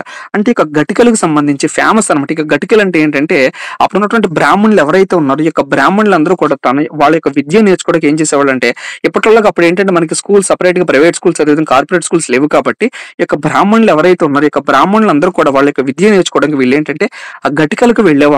ఇక గట్టికలు అనేవి పూర్తిగా ఎవరి కాలంలో మనకి ప్రాముఖ్యంలోకి వచ్చాయి అంటే మనకి విష్ణు కుండిల కాలంలో. ప్రత్యేకించి ఇక ఇంద్ర భట్టారకుడి ఈ యొక్క విష్ణు కుండిలో చివరి రాజునుడు ఇంద్ర భట్టారకుడు ఎవరైతే ఉన్నాడో ఈ యొక్క ఇంద్ర భట్టారకుని కాలంలో మనకి ఈ యొక్క గట్టికలు అనేవి చాలా ఫేమస్ అయిపోయినాయి అనమాట. అంటే ఈ యొక్క పాఠశాలలు అనేవి వేద పాఠశాలల కింద ఈ యొక్క బ్రాహ్మణులు ఎవరైతే ఉన్నారో వాళ్ళు విద్యను కొనసాగించడానికి ఈ యొక్క గట్టికలు అనేవి చాలా ఫేమస్ అయిపోయినాయి అనమాట. అంటే ఈ యొక్క గట్టికల్లో వాళ్ళ యొక్క విద్యాభ్యాసం ఎలా ఉంటుందంటే గట్టికలు అంటే ఏంటంటే చాలా పెద్ద కోట ఉంటుంది అనమాట. ఆ కోటకి ఏంటంటే ఒక ద్వారం అనేది ఉంటుంది. ఈ ద్వారం దగ్గర ఏంటంటే మనకి మేసాల బెల్లపట్టుడు అని చెప్పి ఒక బంట్రోతు లేదా ఒక అతను కూర్చొని ఉంటాడు అనమాట. అంటే ఈ విధంగా ఈ రోజులో మనకి ఏ విధంగానైతే ఇప్పుడు మనం ఏదైనా సరే ఒక ఎగ్జామ్ రాయాలి, ఫర్ ఎగ్జాంపుల్ ఎంసెట్ రాయాలంటే కనుక ఏమైనా ఇంజనీరింగ్ చేయాలంటే ఏం చేయాలి, ఎంసెట్ రాయాలి కదా, అంటే ఒక ఎంట్రన్స్ టెస్ట్ అనేది రాయాలన్నమాట. సో అదే విధంగా వీళ్ళు కనుక బ్రాహ్మణులు ఎవరైతే ఉన్నారో 5 సంవత్సరాలు దాటినటువంటి బ్రాహ్మణులు ఎవరైతే ఉన్నారో వీళ్ళందరూ కనుక ఈ యొక్క వేద పాఠశాల గట్టికలు ఏవైతే ఉన్నాయో ఇక్కడ కనుక వాళ్ళకి విద్యను కొనసాగించాలంటే ఏం చేయాలంటే అక్కడ ఒక టెస్ట్ అనేది కండక్ట్ చేయడం జరుగుతుంది. ఇక టెస్ట్ ని ఎవరు కండక్ట్ చేస్తారంటే ఈ యొక్క కోట ముందు ఏంటంటే ఒక కొండలో ఏంటంటే ఇక మేసాల బెల్లపట్టుడు చేతిలో ఒక కొండ ఉంటుంది అనమాట. ఈ కొండలో ఏంటంటే ఇక బ్రాహ్మణులకు సంబంధించి కొన్ని క్వశ్చన్స్ అనేవి ఉంటాయి. దాదాపు ఏంటంటే 5 నుంచి 10 క్వశ్చన్స్ అనేవి సంస్కృతంలో యొక్క క్వశ్చన్స్ అనేవి ఉండడం జరుగుతుంది అనమాట. సో ఎవరైతే ఇక విద్య నేర్చుకుంటూ వస్తారో ఇక మేసాల బెల్లపట్టుడు ఏం చేస్తారంటే అక్కడ ఉన్నటువంటి కొండలోంచి కొన్ని క్వశ్చన్స్ అనేవి తీయడం జరుగుతుంది అనమాట. ఆ కొండలోంచి ప్రశ్నలు తీసి అక్కడ ఎవరైతే విద్యార్థి వచ్చాడో ఆ విద్యార్థిని అడగడం జరిగింది అన్నమాట. ఒకవేళ కనుక ఆ క్వశ్చన్స్ కనుక ఇతను కరెక్ట్ గా చెప్పినట్లయితే ఆ విద్యార్థి కనుక కరెక్ట్ గా చెప్పినట్లయితే అతనికి ఈ యొక్క గట్టికల్లోకి ప్రవేశం అనేది లభించడం జరుగుతుంది. ఒకవేళ చెప్పకపోతే కనుక నువ్వు ఇంటికి వెళ్ళి పని చెప్పి అతను ఇంటికి పంపించడం జరుగుతుంది. అంటే ఈ విధంగా ఆ రోజుల్లోనే ఏంటంటే ఇక మీసాల బిల్లబట్టిన నేతృత్వంలో ఏంటంటే కొన్ని ప్రశ్నలు అనేవి అడిగి యొక్క బ్రాహ్మణులు ఎవరైతే ఉన్నారో ఈ యొక్క బ్రాహ్మణులు విద్య నేర్చుకోవడానికి గట్టికలు అనేవి ఎంతో ఉపయోగపడాయి అనమాట. సో ఈ రోజుల్లో కూడా మనం ఏమంటామంటే ఏదైనా సరే ఒక పనిని గనక ఏదైనా చేయలేని పనిని గనక ఒక అతను సాధిస్తే గనక అతను ఏమంటాం మనం గట్టికుడు అని పిలుస్తే అంటే అతను చాలా క్యాలిబర్ ఉన్నాడని, చాలా కెపాసిటీ ఉన్నాడని. అదే విధంగా ఈ యొక్క గట్టికల ద్వారా ఏంటంటే విద్య నేర్చుకున్న వాళ్ళు కూడా ఏంటంటే బ్రాహ్మణులు ఎవరైతే ఉన్నారో వీళ్ళందరూ కూడా ఏంటంటే కెపాసిటీ ఉన్నవాళ్ళు అనమాట. అంటే క్యాపబిలిటీ వాళ్ళ యొక్క వేదాలు ఏవైతే ఉన్నాయో వాళ్ళందరినీ వీళ్ళు అభ్యసించారు కాబట్టి అంత కెపాసిటీ ఉన్నటువంటి వాళ్ళు ఎవరంటే గనక ఇక బ్రాహ్మణులు అని చెప్పి ఆ రోజుల్లో చెప్పుకోవడం జరిగింది. అదే విధంగా మనకి ఈ యొక్క సముద్రగుప్తుడి ఆహ్వానం మేరకు ఏంటంటే విష్ణుకుండులు మన ఆల్రెడీ ఈ యొక్క ఆంధ్రదేశానికి రావడం జరిగిందని మనం ఆల్రెడీ చూసాం అనమాట. సో ఈ యొక్క వేద పాఠశాలలు ఏవైతే ఉన్నాయో ఈ యొక్క వేద పాఠశాలను మనకి ఎన్ని రకాలుగా ఉండేవి అంటే కనుక మనకి 14 రకాలుగా ఉండేవి అనమాట. అంటే ఈ యొక్క వేద పాఠశాలలు ఏవైతే ఉన్నాయో ఇవన్నీ ఏంటంటే 14 రకాలుగా ఉండేవి అని చెప్పి మనకి చరిత్రకారుల అభిప్రాయం తెలుస్తుంది. ఇంకొకటి ఏంటంటే మనం రాజకీయ చరిత్రను కూడా మనం ఈ వీడియోలో డిస్కస్ చేసుకుందాం. సో ఇక ఆంధ్రప్రదేశ్ హిస్టరీకి సంబంధించి ఏంటంటే మనకి ఈ యొక్క వీడియోస్ అనేవి కొద్దిగా లెంతీగా ఉంటాయి. బట్ ఏంటంటే మనకి ఈ విధంగా కంటిన్యూస్ గా మనం కాన్సెప్ట్ వైజ్ కనుక మనం ఈ యొక్క ఏపీ హిస్టరీని అర్థం చేసుకున్నట్లయితే కనుక మనం ఖచ్చితంగా గ్రూప్ 2 మెయిన్స్ లో 75 మార్కులకి 70 మార్కులు పైగానే మనం స్కోర్ చేసుకోవచ్చు అనమాట. ఎందుకంటే ఇది స్కోరింగ్ సబ్జెక్ట్ కాబట్టి. ఈ యొక్క రాజకీయ చరిత్ర గురించి కూడా మనం ఈ వీడియోలో డిస్కస్ చేసుకుందాం. సో రాజకీయ చరిత్ర అంటే ఏంటంటే వీళ్ళ కాలంలో రాజులు ఎవరైతే పరిపాలించారో వాళ్ళ పేర్లు, అదే విధంగా ఆ రాజుల కాలంలో జరిగినటువంటి ముఖ్య సంఘటనలు ఏవైతే ఉన్నాయో అవి, అదే విధంగా వీళ్ళ బిరుదులు అనేవి ఏ విధంగా ఉన్నాయి, వీళ్ళు వేయించినటువంటి శాసనాలు ఏంటి, ఇవన్నీ కూడా ఏంటంటే మనం రాజకీయ చరిత్రలో చదువుకోవాలన్నమాట. సో ఈ విధంగా రాజకీయ చరిత్రలో మనం ఫస్ట్ ఏంటంటే మొట్టమొదటి రాజు ఎవరు పరిపాలించారు, ఈ యొక్క విష్ణుకుండిల వంశాన్ని ఎవరు స్థాపించారంటే కనుక మనకి ఇంద్రవర్మ అనే అతను ఈ యొక్క విష్ణుకుండిల వంశాన్ని స్థాపించడం జరుగుతుంది అనమాట. అంటే స్థాపకుడు ఎవరంటే కనుక మనకి ఇంద్రవర్మ. అదే విధంగా మూల పురుషుడు ఈ యొక్క విష్ణుకుండిల వంశానికి సంబంధించిన మూల పురుషుడు ఎవరంటే కనుక మనకి ఇంద్రవర్మ అనమాట. సో ఇతనికి ఉన్నటువంటి మరొక పేరు ఏంటంటే మహారాజేంద్రవర్మ అనమాట. సో ఇతను ఏంటంటే ఇంద్రపురం అనే గ్రామాన్ని నిర్మించి సో దీన్ని రాజధానిగా చేసుకుని ఏంటంటే ఇతను పరిపాలన అనేది చేయడం జరుగుతుంది అనమాట. అంటే ఈ యొక్క విష్ణుకుండిలో ఇంద్రపురాన్ని ఏంటంటే చాలా తర్వాత వచ్చినటువంటి రాజులు అందరూ కూడా ఏంటంటే దీన్నే రాజధానిగా కంటిన్యూషన్ చేసి వాళ్ళ యొక్క పరిపాలన అనేది కొనసాగించడం జరుగుతుంది. అక్కడక్కడ ఏంటంటే వీళ్ళు రాజధాని కూడా ఏంటంటే చేంజ్ చేయడం జరుగుతుంది అనమాట. సో అది కూడా మనం డిస్కస్ చేసుకుందాం. అంటే ఈ యొక్క ఇంద్రపురం అనే గ్రామం ఏదైతే ఉందో ఈ యొక్క ఇంద్రపుర గ్రామాన్ని రాజధానిగా చేసుకుని ఇతను పరిపాలించడం జరిగింది అనమాట. సో దీనికి మనకు ఆధారం ఏంటంటే తొమ్మలగూడ శాసనం అనమాట. అంటే ఇక నల్గొండ జిల్లాలో ఉన్న తొమ్మలగూడ ప్రాంతం ఏదైతే ఉందో అక్కడ బయలుపడినటువంటి తొమ్మలగూడ శాసనం ద్వారా ఇంద్రపురం గ్రామాన్ని రాజధానిగా చేసుకుని పరిపాలించినటువంటి రాజు ఎవరంటే కనుక మనకి ఇంద్రవర్మ అనమాట. అదే విధంగా ఇతనికి సంబంధించినటువంటి బిరుదు ఏంటని చూసినట్లయితే కనుక ప్రియపుత్రుడు. అదే విధంగా ఇతను వేయించినటువంటి శాసనం ఏదైనా చూసినట్లయితే కనుక మనకి రామతీర్థ శాసనం. అంటే రామతీర్థ శాసనం అనేది ఏ రాజుకు సంబంధించింది అని మనకి ఎగ్జామ్ పాయింట్ ఆఫ్ వ్యూ అడిగినట్లయితే కనుక మనం ఇంద్రవర్మ అని ఆన్సర్ ఇవ్వాల్సి ఉంటుంది అనమాట. అదే విధంగా ఇతని తర్వాత వచ్చినటువంటి రాజు ఎవరంటే కనుక మనకి మాధవవర్మ 1 అనమాట. అంటే రెండవ రాజు ఎవరంటే కనుక మనకి మాధవవర్మ 1. ఇతను ఏంటంటే దాదాపు 22 సంవత్సరాలు పరిపాలించడం జరుగుతుంది అనమాట. సో ఇతను కూడా ఏంటంటే అతను ఫస్ట్ మనకి రాజు ఇంద్రపాలకుడు ఏదైతే వేయించాడో ఆ ఇంద్రపాలక నగరం ఏదైతే ఉందో సో దాన్ని ఇతను ఏంటంటే రాజధానిగా చేసుకుని పరిపాలించడం జరుగుతుంది అనమాట. అదే విధంగా ఇతని బిరుదు ఏంటంటే మనకి విక్రమ మహేంద్ర వర్మ. సో బిరుదులు కూడా చాలా ఇంపార్టెంట్. ఇవన్నీ కూడా మీరు నోట్ చేసుకోండి. లేదంటే కనుక మీరు కనుక ఈ పీడిఎఫ్ కావాలంటే కనుక మీరు ఖచ్చితంగా మన ఛానల్లో జాయిన్ అవ్వండి. మీ అందరికీ కూడా నేను ఈ పీడిఎఫ్ అనేది అందిస్తాను అనమాట. అంటే ఇతని బిరుదు ఏంటంటే మనకి విక్రమ మహేంద్ర వర్మ. అదే విధంగా ఇతను వేయించినటువంటి శాసనం ఏంటంటే ఇతనికి ఈ బిరుదు ఉందని చెప్పి మనకి ఏ విధంగా ఆధారాలు లభ్యమయ్యాయి అంటే ఆ రోజుల్లో మనకి ఎటువంటి టెక్నాలజీ లేదు కాబట్టి ఏ విధంగా ఆధారం అంటే కనుక చూసినట్లయితే ఇతను వేయించినటువంటి శాసనం ఏంటంటే మనకి పాలమూరి శాసనం. యొక్క మాధవవర్మ వేయించినటువంటి యొక్క పాలమూరి శాసనం ప్రకారం ఇతను బిరుదేని తెలుస్తుందంటే మనకి విక్రమ మహేంద్ర వర్మ అని తెలుస్తుంది అనమాట. అదే విధంగా ఆల్రెడీ మనం డిస్కస్ చేసుకున్న వాకాటుకులు ఎవరైతే ఉన్నారో మధ్య భారతదేశాన్ని పరిపాలిస్తున్న వాకాటుకులు ఎవరైతే ఉన్నారో వీళ్ళతో వివాహ సంబంధాలు అనేవి పెట్టుకుని ఇతను తన యొక్క రాజ్యాన్ని అనేది వ్యాప్తి చేసుకున్నాడు అనమాట. అదే విధంగా ఇతని కాలంలోనే మనకి గుహలు ఏవైతే ఉన్నాయో మనం ప్రత్యేకంగా చూసాం కదా విష్ణుకుండులు అంటేనే గుహలు అంటేనే కనుక మనకి విష్ణుకుండులు అనమాట. సో ఈ విధంగా గుహాలయాలు ఇతని కాలంలోనే మనకి స్టార్ట్ అవడం జరిగింది అనమాట. అదే విధంగా బౌద్ధ జైన దేవాలయాలు ఏవైతే ఉన్నాయో గుహలు ఏవైతే ఉన్నాయో వాటిలన్నింటిని కూడా ఏంటంటే ఇతని కాలంలో ఏంటంటే హిందూ దేవాలయాలుగా కన్వర్ట్ చేయడం జరిగింది అనమాట. అదే విధంగా నరమేధ యాగాన్ని మనకి ఫస్ట్ గా ఇంట్రడ్యూస్ చేసినటువంటి రాజు ఎవరంటే కనుక మనకి ఈ విధంగా ఫస్ట్ మాధవవర్మ 1 అని చెప్పుకోవచ్చు అనమాట. అదే విధంగా ఇతని కాలంలో ఫేమస్ గుహలు ఏంటని చూసినట్లయితే కనుక ఉండవల్లి గుహలు ఇవి ఎక్కడ ఉన్నాయంటే మనకి గుంటూరు జిల్లా ప్రస్తుతం నుండి గుంటూరు డిస్టిక్ లో ఉన్నాయి. అదేవిధంగా భైరవ కోన గుహలు ఇవి ఎక్కడ ఉన్నాయంటే మనకి ప్రకాశం జిల్లాలో. అదేవిధంగా మొగలరాజపురం గుహలు ఇవి ఎక్కడ ఉన్నాయంటే మనకి కృష్ణా జిల్లాలో అనమాట. అంటే ఈ విధంగా ఇతని కాలంలో మనకి ఉండవల్లి గుహలు భైరవ కొన గుహలు మొగలరాజపురం గుహలు ఎవరి కాలంలో వేయించారని మనకి ఎగ్జామ్ పాయింట్ ఆఫ్ వ్యూ అడిగినట్లయితే కనుక మనకి మాధవవర్మ 1 అనమాట. అదే విధంగా మనం ఏంటంటే తర్వాత రాను రోజుల్లో మనం ఈ విధంగా ఏపీ హిస్టరీకి సంబంధించి కాన్సెప్ట్ వైజ్ ఎప్పుడైతే మనం ఈ యొక్క కాన్సెప్ట్ ని కంప్లీట్ చేసుకున్నామో సో తర్వాత ఏంటంటే మనం మల్టిపుల్ చాయిస్ క్వశ్చన్స్ అనేవి అంటే ఏ విధంగా ఎగ్జామ్ పాయింట్ ఆఫ్ వ్యూలో మనకి బిట్స్ అనేవి వస్తాయి కూడా అవన్నీ కూడా నేను మీకు అందించడం జరుగుతుంది అనమాట. సో ఇవన్నీ కూడా మీకు కావాలి, ఇటువంటి బెనిఫిట్స్ అన్ని కూడా మీకు కావాలంటే మీరు ఏం చేయాలంటే మన ఛానల్లో జాయిన్ అయినండి కనుక సపోర్ట్ చేసినట్లయితే మీకు ఇవన్నీ కూడా నేను త్వరలో అందిస్తాను అనమాట. అనమాట. అదే విధంగా నెక్స్ట్ వచ్చినటువంటి రాజు మనకి తర్వాత వచ్చినటువంటి రాజు ఎవరంటే కనుక మనకి వర్మ 1 అనమాట.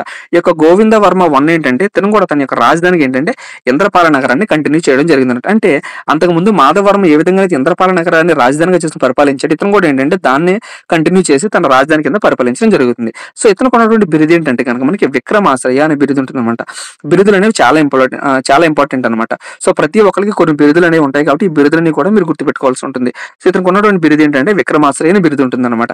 సో ఇతని కాలంలో జరిగినటువంటి ఇంపార్టెంట్ సంఘటనలు ఏంటంటే, సో ఎప్పుడైతే ఈ విధంగా ఇతను రాజ్య పరిపాలన అనేది చేస్తున్నాడు, ఇతనికి సమకాలీకంగా ఉన్నటువంటి రాజవంశం ఏదంటే అంటే పశ్చిమ గోదావరి ప్రాంతం ఏదైతే ఉందో, ప్రస్తుతం ఉన్నటువంటి పశ్చిమ గోదావరి ప్రాంతం ఏదైతే ఉందో ఆ ప్రాంతాన్ని పరిపాలించినటువంటి మూలవంశం ఏదైతే ఉందో, ఈ యొక్క మూలవంశం అనేది ఇతనికి సమకాలీనటువంటి రాజవంశం అనమాట. ఈ యొక్క మూలవంశాన్ని పరిపాలించిన రాజు ఎవరంటే అప్పుడు మనకి ఇక పృథ్వీమలుడు అనమాట. ఈ యొక్క పృథ్వీమలుడు మనకి ఇతని కాలంలోనే ఇతను సమకాలీన రాజు అనమాట. ఇక పృథ్వీమలుడు మనకి గోవింద వర్మ కాలంలో మనకి సమకాలీన రాజు అనమాట. ఇక పృథ్వీమలుడు ఇతను యుద్ధం చేయడం జరుగుతుంది అనమాట. యుద్ధం ఏంటంటే మనకి ఒక పృథ్వీమలుడు ఓడిపోవడం జరుగుతుంది. సో ఎప్పుడైతే ఈ యొక్క యుద్ధంలో పక్కన ఉన్నటువంటి రాజ్యం ఎవరైనా సరే యుద్ధం చేసినట్లయితే కనుక ఓడిపోయినట్లయితే ఏం జరుగుతుందంటే అక్కడ ఉన్నటువంటి తన కూతురు ఎవరైతే ఉన్నారో వాళ్ళు వివాహం చేసుకునే సంప్రదాయం ఉంది కాబట్టి ఈ యొక్క పృథ్వీమలుడు ఓడిపోవడం ద్వారా ఏంటంటే తన కూతురు అయినటువంటి పరమ మహాదేవిని ఇతనికి ఇచ్చి వివాహం చేయడం జరుగుతుంది. ఇక్కడ గోవిందవరం ఎవరైతే ఉన్నాడో ఈ యొక్క గోవిందవరం ఏంటంటే ఇక పృథ్వీమలుడిని ఓడించి తన వివాహం చేసుకోవడం జరుగుతుంది. ఎవరిని ఇక పరమ మహాదేవి ఎవరైతే ఉన్నాడో ఇక పృథ్వీమలుడి కూతురుని పరమ మహాదేవిని ఇక్కడ ఉన్నటువంటి గోవిందవర్మ వివాహం చేసుకోవడం జరుగుతుంది. అంటే తూర్పు ఉన్నటువంటి మనకేమో తూర్పు ప్రాంతంలో ఏంటంటే మనకి విష్ణుకుండులు అనేవాళ్ళు రాజ్యాన్ని పరిపాలించడం జరుగుతుంది.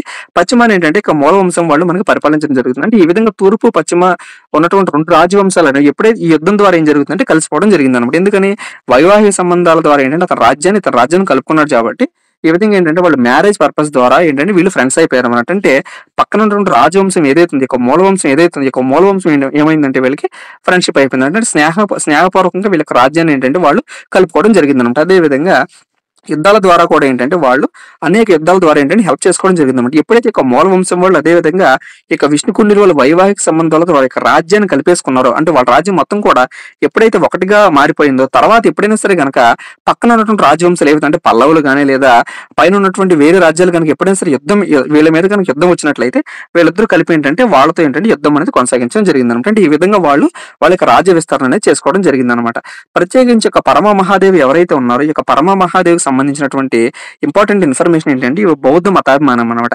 అంటే ఇక్కడ ఉన్నటువంటి రాణి ఎవరంటే బౌద్ధులకు ఎక్కువగా ఇంపార్టెన్స్ అనేది ఇవ్వడం జరిగింది. సో అంతకు ముందు ఉన్నటువంటి రాజులు ఎవరు కూడా ఏంటంటే బౌద్ధులకు అంతగా ఇంపార్టెన్స్ ఇవ్వలేదు అనమాట. అంటే వాళ్ళందరూ కూడా ఏంటంటే ఎక్కువగా విష్ణుని పూజించడం, అదే విధంగా శివుడికి సంబంధించిన దేవాలయాలు గుహలు అన్ని కూడా నిర్మించారని చెప్పి మనం ఆల్రెడీ చూసాం. కానీ ఇక పరమ మహాదేవి ఎవరైతే ఉందో ఈ యొక్క పరమ మహాదేవి ఏంటంటే బౌద్ధ మతాభిమానం అనమాట. అంటే బౌద్ధులు ఎవరైతే ఉన్నారో వాళ్ళందరికీ సంబంధించి అనేక విహారాలు, అదే విధంగా చైత్యాలు, గుహలు అన్ని కూడా ఏంటంటే బౌద్ధులకు సంబంధించి నిర్మించడం జరుగుతుంది. అదే విధంగా ఇంద్రపురం అనే ఒక గ్రామాన్ని కూడా ఈవిడ నిర్మించడం జరుగుతుంది అనమాట. అంటే గోవింద వర్మ 1 భార్య అయినటువంటి పరమ మహాదేవి ఎవరైతే ఉన్నారో ఇక పరమ మహాదేవి ఏంటంటే ఇంద్రపురం అనే నగరాన్ని నిర్మించడం జరుగుతుంది. ఎవరి కోసం అంటే బౌద్ధులు ఎవరైతే ఉన్నారో బౌద్ధ సన్యాసులు వాళ్ళందరూ కూడా వాళ్ళని ఆదరించడం కోసం లేదా వాళ్ళ మతాన్ని వాళ్ళు వ్యాప్తి చేసుకోవడం కోసం ఏంటంటే ఇంద్రపురం అనే నగరాన్ని ఈవిడ తన భర్త సహాయంతో గోవింద వర్మ సహాయంతో నిర్మించడం జరుగుతుంది అనమాట. సో మరి ఆ విధంగా నగరాన్ని నిర్మించిందంటే ఆ బౌద్ధులకు సంబంధించి నగరం ఏదైతే నిర్మించారో దానికి సంబంధించి మరి అవసరాలు ఉంటాయి కాబట్టి, అంటే ఆ గ్రామానికి సంబంధించిన ఎటువంటి అవసరాలు ఉన్నా సరే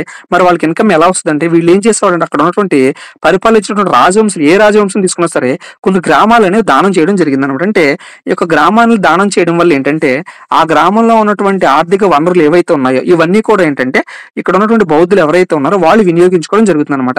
అంటే ఈ విధంగా గ్రామాలను దానం చేసి ఆ గ్రామంలో ఉన్నటువంటి ఇన్కమ్ అనేది ఏ విధంగా ఉంటుందో, అంటే ఆ గ్రామం మీద ఆధారపడినటువంటి ఇన్కమ్ అంతా కూడా ఎవరు షేర్ చేసుకుంటారంటే ఎవరికైతే ఈ యొక్క గ్రామాన్ని దానం చేశారు, అంటే బౌద్ధులు ఎవరైతే ఉన్నారో ఈ బౌద్ధులకు దానం చేశారు కాబట్టి వీళ్ళ యొక్క పరిపాలన కొనసాగించుకోవడానికి లేదా వీళ్ళు మీటింగ్స్ అనేవి కండక్ట్ చేసుకోవడానికి లేదా వీళ్ళ యొక్క మతం అనేది వ్యాప్తి చేసుకోవడానికి ఏంటంటే కొన్ని గ్రామాలని దానం చేసేవాళ్ళు అనమాట. సో ఆ గ్రామాలు కూడా దానం చేసే ఆ గ్రామాలు కూడా మనం చదువుకోవాల్సి ఉంటుంది. అదేంటంటే ఫస్ట్ ఆఫ్ ఆల్ పనకపరు అనే గ్రామాన్ని యొక్క బౌద్ధ సన్యాసులు ఎవరైతే ఉన్నారో వీళ్ళ కోసం ఇతను భర్త అయినటువంటి గోవింద వర్మ దానం చేయడం జరుగుతుంది. అదే విధంగా యన్మదల అనే గ్రామం కూడా ఏంటంటే ఈవిడ భర్త అయినటువంటి గోవింద వర్మ ఏంటంటే ఇక బౌద్ధ సన్యాసులు ఎవరైతే ఉన్నారో వాళ్ళు పోషించడానికి, అంటే వాళ్ళ కాలంలో వాళ్ళు బ్రతకడానికి వాళ్ళ యొక్క మతాన్ని వ్యాప్తి చేసుకోవడానికి ఒక 2 గ్రామాలను కూడా ఏంటంటే ఇతను దానం చేయడం జరుగుతుంది. సో అప్పటికి ఏంటంటే దానం చేసిన తర్వాత కూడా ఈ యొక్క బౌద్ధ సన్యాసులు ఎవరైతే ఉన్నారో వాళ్ళకి ఇన్కమ్ అనేది సరిపోలేదని చెప్పి 3వ గ్రామాన్ని కూడా దానం చేయడం జరుగుతుంది. సో అదేంటంటే ఇరుందర అనే గ్రామం అనమాట. అంటే పనకదరు అనే గ్రామాన్ని ఆల్రెడీ దానం చేసేస్తారు. అదేవిధంగా యనమదల్ అనే గ్రామాన్ని ఇక గోవిందవరం ఏంటంటే దానం చేయడం జరిగింది. ఇవి చాలకేంటంటే మూడో గ్రామాన్ని కూడా ఇక బౌద్ధ సన్యాసులు ఎవరైతే ఉన్నారో వాళ్ళ కోసం దానం చేయడం జరుగుతుంది. సో అదేంటంటే గ్రామం ఇరుద్దర్ అనే గ్రామం అనమాట. బట్ ఏంటంటే ఇక ఇరుద్దర్ అనే గ్రామం దానం చేసింది ఎవరంటే కనుక మనకి విజయేంద్ర వర్మ అనమాట. అంటే ఇక్కడ ఉన్నటువంటి 2 గ్రామాలను దానం చేసింది మన గోవిందుడు. ఇక్కడ ఉన్నటువంటి ఇరుద్దర్ అనే గ్రామం ఏదైతే ఉందో సో దీన్ని దానం చేసినటువంటి వ్యక్తి ఎవరంటే కనుక మనకి విజయేంద్ర వర్మ. అదే విధంగా ఈవిడ కాలంలో ఏంటంటే మనకి మూసీ నది ఒడ్డు మనకి ప్రజెంట్ ఉన్నటువంటి హైదరాబాద్ లో ఉన్నటువంటి మూసీ నది ఏదైతే ఉందో దాని ఒడ్డున ఏంటంటే చైతన్యపురి అనే ఒక బౌద్ధ విహారం అనేది ఈవిడ కాలంలోనే నిర్మించడం జరిగిందనమాట. అదే విధంగా ఈవిడ కాలంలో నిర్మించినటువంటి యొక్క చైతన్యపురం అనే గ్రామంలో ఏంటంటే బౌద్ధ సన్యాసులు ఎవరైతే ఉన్నారో వాళ్ళందరూ కూడా కౌన్సిల్స్ అనేవి పెట్టుకోవడానికి అదే విధంగా వాళ్ళకి మతాన్ని అనే వాళ్ళు వ్యాప్తి చేసుకోవడానికి ఈ యొక్క బౌద్ధ గుహాలయాలు అనేవి చాలా ఉపయోగపడి అనమాట. సో దీని గురించి మనకు ఒక ప్రాకృత శాసనం అనేది ఈ యొక్క హైదరాబాద్ నది మూసీ నది పరివాహక ప్రాంతంలో మనకు ఒక శాసనం అనేది బయలుపడింది అన్నమాట. సో ఆ శాసనం ద్వారానే మనకి ఈ యొక్క గ్రామాలు అనేది దానం చేశారు, ఈ యొక్క గ్రామాలను వాళ్ళు ఉపయోగించుకున్నారని మనకు అర్థమైంది అనమాట. సో నెక్స్ట్ వచ్చినటువంటి రాజు ఎవరంటే కనుక మనకి మాధవ వర్మ 2 అనమాట. సో యొక్క Madhava Varma 2 very very important. ఎందుకంటే మనకి ప్రతి ఒక్క రాజవంశంలో ఏంటంటే ఒక గొప్ప రాజు అనేవాడు ఉంటారు. మన శాతవాహనం తీసుకున్నట్లయితే కనుక మనకి శాతవాహనులు అందరిలో ఏంటంటే మనకి ఫస్ట్ రాజు ఇంపార్టెంట్, అదేవిధంగా అక్కడ ఉన్నటువంటి గొప్ప రాజు ఎవరనేది ఇంపార్టెంట్, అదేవిధంగా లాస్ట్ రాజు ఎవరనేది ఇంపార్టెంట్. అంటే మన ఏ రాజవంశం సంబంధించి చరిత్ర చదువుకున్నప్పటికీ కూడా ఆ రాజవంశం స్థాపించినటువంటి రాజు ఎవరు, అదేవిధంగా ఆ రాజవంశంలో గొప్ప రాజు ఎవరు, అదేవిధంగా ఆ రాజవంశంలో చివరి రాజు ఎవరు, ఈ 3 పాయింట్ల మీద మనకి ఎగ్జామినర్ అతను కాన్సన్ట్రేషన్ చేయడం జరుగుతుంది. అవన్నీ కూడా మనం చదువుకోవాల్సిన అవసరం ఉందన్నమాట. అంటే నెక్స్ట్ చూసినట్లయితే మనం ఈ యొక్క మాధవ వర్మ 2 అనమాట. సో తర్వాత వచ్చినటువంటి రాజు ఎవరంటే మనకి మాధవ వర్మ 2 అనమాట. ఇక్కడ ఏంటంటే విష్ణుకుండులందరిలో గొప్పవాడు అనమాట. అంటే విష్ణుకుండులందరిలో కనుక గొప్ప రాజు ఎవరు అని చూసినట్లయితే కనుక మనకి మాధవ వర్మ 2. అంటే మన శాతవాహనులు ఏ విధంగా అనేది శాతవాహనులందరిలో గొప్పవాడు గౌతమిపుత్ర శాతకర్ణి అని ఏ విధంగానైతే చూసాం, అదే విధంగా ఇక్కడ విష్ణుకుండులు అందరూ కూడా గొప్పవాడు ఎవరంటే కనుక మనకి మాధవ వర్మ 2 అనమాట. సో ఇతను ఏంటంటే రాజధాని ఏం చేస్తుంటే దెందులూరు, అంటే ప్రస్తుతం ఉన్నటువంటి దెందులూరు ప్రాంతం, ఏలూరు ప్రాంతం ఏదైతే ఉందో వేంగి అంటారనమాట. దాన్నే అంటే అంతకు ముందు పరిపాలించిన రాజులందరూ కూడా ఇంద్రపాల నగరాన్ని వాళ్ళ రాజధానిగా చేసుకుని పరిపాలించారనమాట. కానీ ఇతని టైంలో ఏంటంటే రాజధాని ఇతను ఏంటంటే మార్చడం జరిగిందనమాట. అంటే ఇతను తన యొక్క రాజధాని ఏంటంటే వేంగి ప్రాంతం ఏదైతే ఉందో యొక్క వేంగి ప్రాంతం అంటే దెందులూరుగా ఉన్నటువంటి ప్రాంతం ఏదైతే ప్రజెంట్ ఉన్నటువంటి దెందులూరు ప్రాంతం ఏదైతే ఉందో ఆ దెందులూరు ప్రాంతాన్ని ఇతని యొక్క రాజధాని మార్చి ఇతను పరిపాలన అనేది కొనసాగించడం జరిగింది అనమాట. అంటే మనకి ఎగ్జామ్ పాయింట్ ఆఫ్ వ్యూలో ఇంద్రపాల నగరంగా ఉన్నటువంటి రాజధానిని వేంగికి మార్చినటువంటి రాజు ఎవరంటే కనుక మనకి మాధవ వర్మ 2 అనమాట. అదే విధంగా ఇతను తన యొక్క రాజ్యాన్ని ఏ విధంగా విస్తరణ చేశాడంటే ఇతను గొప్ప రాజుని చూశాడు కాబట్టి ఇతను తన యొక్క రాజ్య విస్తరణ ఏ విధంగా చేశాడంటే అక్కడ ఉన్నటువంటి ప్రస్తుతం సమకాలీకులు ఉన్నటువంటి శాలంకాయలు ఎవరైతే ఉన్నారో ఆ శాలంకాయలు అందరినీ కూడా ఇతను ఓడించడం జరుగుతుంది. అదే విధంగా దక్షిణాన పల్లవులు ఎవరైతే ఉన్నారో పల్లవులను కూడా ఇతను ఓడించడం జరుగుతుంది. అదే విధంగా ఆనంద గోత్రీజులు అంటే తర్వాత శాతవాహనులు ఇక్ష్వాకుల తర్వాత వచ్చినటువంటి చిన్న చిన్న రాజవంశాలు ఏవైతే ఉన్నాయో వాటిలన్నింటిని కూడా ఇతను ఓడించడం జరుగుతుంది అనమాట. అదే విధంగా ఈ కూడా ఓడించి ఏంటంటే తమ రాజ్యాన్ని కలుపుకోవడం జరుగుతుంది అనమాట. అంటే ఇక విష్ణుకుండులు అనే కాలంలో పక్కన ఉన్నటువంటి చిన్న చిన్న రాజ్యాలన్నింటిని కూడా జయించి పూర్తిగా తన రాజ్యంలో కలుపుకున్నటువంటి గొప్ప ఘనత ఎవరికి దక్కుతుందంటే మనకి ఈ రాజుకు దక్కుతుంది అనమాట. అదే విధంగా ఇతను ఏంటంటే ఈ విధంగా ఇన్ని రాజ్యాలను జయించాడు కాబట్టి ఇతను ఏం చేస్తాడంటే ఉత్తర భారతదేశం కూడా జయిద్దామని చెప్పి బయలుదేరతాడు. అంటే దక్షిణ భారతదేశంలో ఉన్నటువంటి రాజ్యాలు చిన్న చిన్న రాజ్యాలు అన్నింటిని కూడా జయించేశాడు కాబట్టి ఇంకా తనకు ఉన్నటువంటి ఆశ ఏంటంటే ఉత్తర భారతదేశం కూడా జయిస్తే బాగుంటుందేమో, ఉత్తర భారతదేశం కూడా జయించి మన రాజ్యంలో కలుపుకుంటే బాగుంటుందని చెప్పి ఉత్తర భారతదేశానికి ఇతను తన యొక్క రాజ్యాన్ని విస్తరణ చేసుకోవడానికి అంటే యుద్ధాలు చేయడానికి బయలుదేరతారనమాట. సో మధ్యలో ఏం జరుగుతుందంటే వాకాటిక వంశం ఆల్రెడీ ఉందని చూసాం కదంటే మధ్య భారతదేశంలో మనకి వాకాటిక వంశం అంటే మహారాష్ట్ర మధ్యప్రదేశ్ ప్రాంతాలు ఏవైతే ఉన్నాయో ఆ ప్రాంతాన్ని పరిపాలిస్తున్నటువంటి వాకాటిక వంశం ఏదైతే ఉందో ఈ యొక్క వాకాటిక వంశంతో ఏంటంటే మన యుద్ధం అనేది చేయడం జరుగుతుంది అనమాట. ఈ యొక్క వాకాటిక వంశంతో యుద్ధం చేసి అక్కడ ఉన్నటువంటి పృథ్వీసేనుడు వాకాటిక వంశంలో ఉన్నటువంటి పృథ్వీసేనుడు ఎవరైతే ఉన్నాడో ఆ పృథ్వీసేనుని ఓడించడం జరుగుతుంది. సో ఎప్పుడైతే ఈ విధంగా పృథ్వీసేనుని ఓడించాడో సో ఆల్రెడీ ఎప్పుడైతే ఈ విధంగా యుద్ధాల్లో పక్కన ఉన్నటువంటి రాజు ఓడిపోతాడో అతను ఏం చేస్తాడంటే తన దగ్గర ఉన్నటువంటి కూతురు ఎవరైతే ఉన్నారో ఆ కూతుర్ని గెలిచినటువంటి రాజుకి వివాహం అనేది చేస్తారని చెప్పి చూసాం కదా. సో ఆ విధంగా ఇక్కడ పృథ్వీసేనుడు ఎప్పుడైతే ఓడిపోయాడో ఈ యొక్క పృథ్వీసేనుడు కూతురు అయినటువంటి మహాదేవిని ఇతనికి ఇచ్చే వివాహం చేయడం జరిగిందనమాట. సో ఈ విధంగా ఇతనేంటంటే దక్షిణాంధ్రాన్ని జయించి ఉత్తర భారతదేశానికి బయలుదేరి ఉత్తర భారతదేశానికి యుద్ధానికి వెళ్తుండగా మధ్యలో వాకాటిక వంశాన్ని కూడా జయించి ఆవిడ కూతురు అయినటువంటి మహాదేవిని కూడా వివాహం చేసుకుని ఈ విధంగా తన రాజ్య విస్తరణ అనేది ఇతను చేయడం జరిగింది అనమాట. అదే విధంగా ఇతని రాజలాంఛనం ఏంటంటే అంటే విష్ణుకుండుల యొక్క రాజలాంఛనం మనకి పంజేయతన సింహం అదే విధంగా పూర్ణ కుంభం ఉందని చూసాం కదా. ప్రత్యేకించి చిత్రకాలంలో మనకి పూర్ణ కుంభం అనేది ప్రత్యేకించి చిత్రకాలంలో మనకి రాజలాంఛనం కింద ఉందన్నమాట. ఈ యొక్క రాజలాంఛనాలు మనకి ఎక్కడ బయలుపడి అంటే మనకి ఉండవల్లి గుహలు కనుక చూసినట్లయితే మీరు ఎప్పుడైనా సరే టైం ఉంటే గనక మనకి ఉండవల్లి గుహలు కనుక మీరు విజిట్ చేసినట్లయితే కనుక అక్కడ మనకి ఒక పూర్ణ కుంభం చెక్కినటువంటి ఆనవాళ్ళు, అదేవిధంగా పంచాయతీన సింహం చెక్కినటువంటి శిల్పాలన్నమాట. ఈ యొక్క శిల్పాలనేవి మనకు బయలుపడతానమాట. సో ఈ విధంగా మీరు చూసినట్లయితే కనుక మీరు చరిత్ర గురించి మీకు మరింత అర్థమవుతుందన్నమాట. అదేవిధంగా ఇతనికి సంబంధించిన బిరుదులు ఏంటి అని చూసినట్లయితే కనుక మనం ఒకసారి త్రివర నగర భవన సుందరి అనమాట. ఇతనికి సంబంధించిన బిరుదు ఏంటంటే మనకి త్రివర నగర భవన సుందరి. అంటే ఏంటంటే మహిళల మనస్సు. అంటే ఇతను మరి ఇంత గొప్ప రాజు కాబట్టి అక్కడ ఉన్నటువంటి రాణులు ఎవరైతే ఉన్నారో వాళ్ళ యొక్క మనసు అనేది ఇతను దోచుకున్నాడు అని చెప్పి ఇతని బిరుదు ఏంటంటే మనకి త్రివర నగర భువన సుందరి అనే బిరుదు అనేది ఉందన్నమాట. అదేవిధంగా జనాశ్రయ అనే బిరుదు కూడా ఇతనికి ఉందన్నమాట. అదేవిధంగా త్రిముద్రాధిపతి అనే బిరుదు కలిగినటువంటి రాజు అనమాట ఇతను.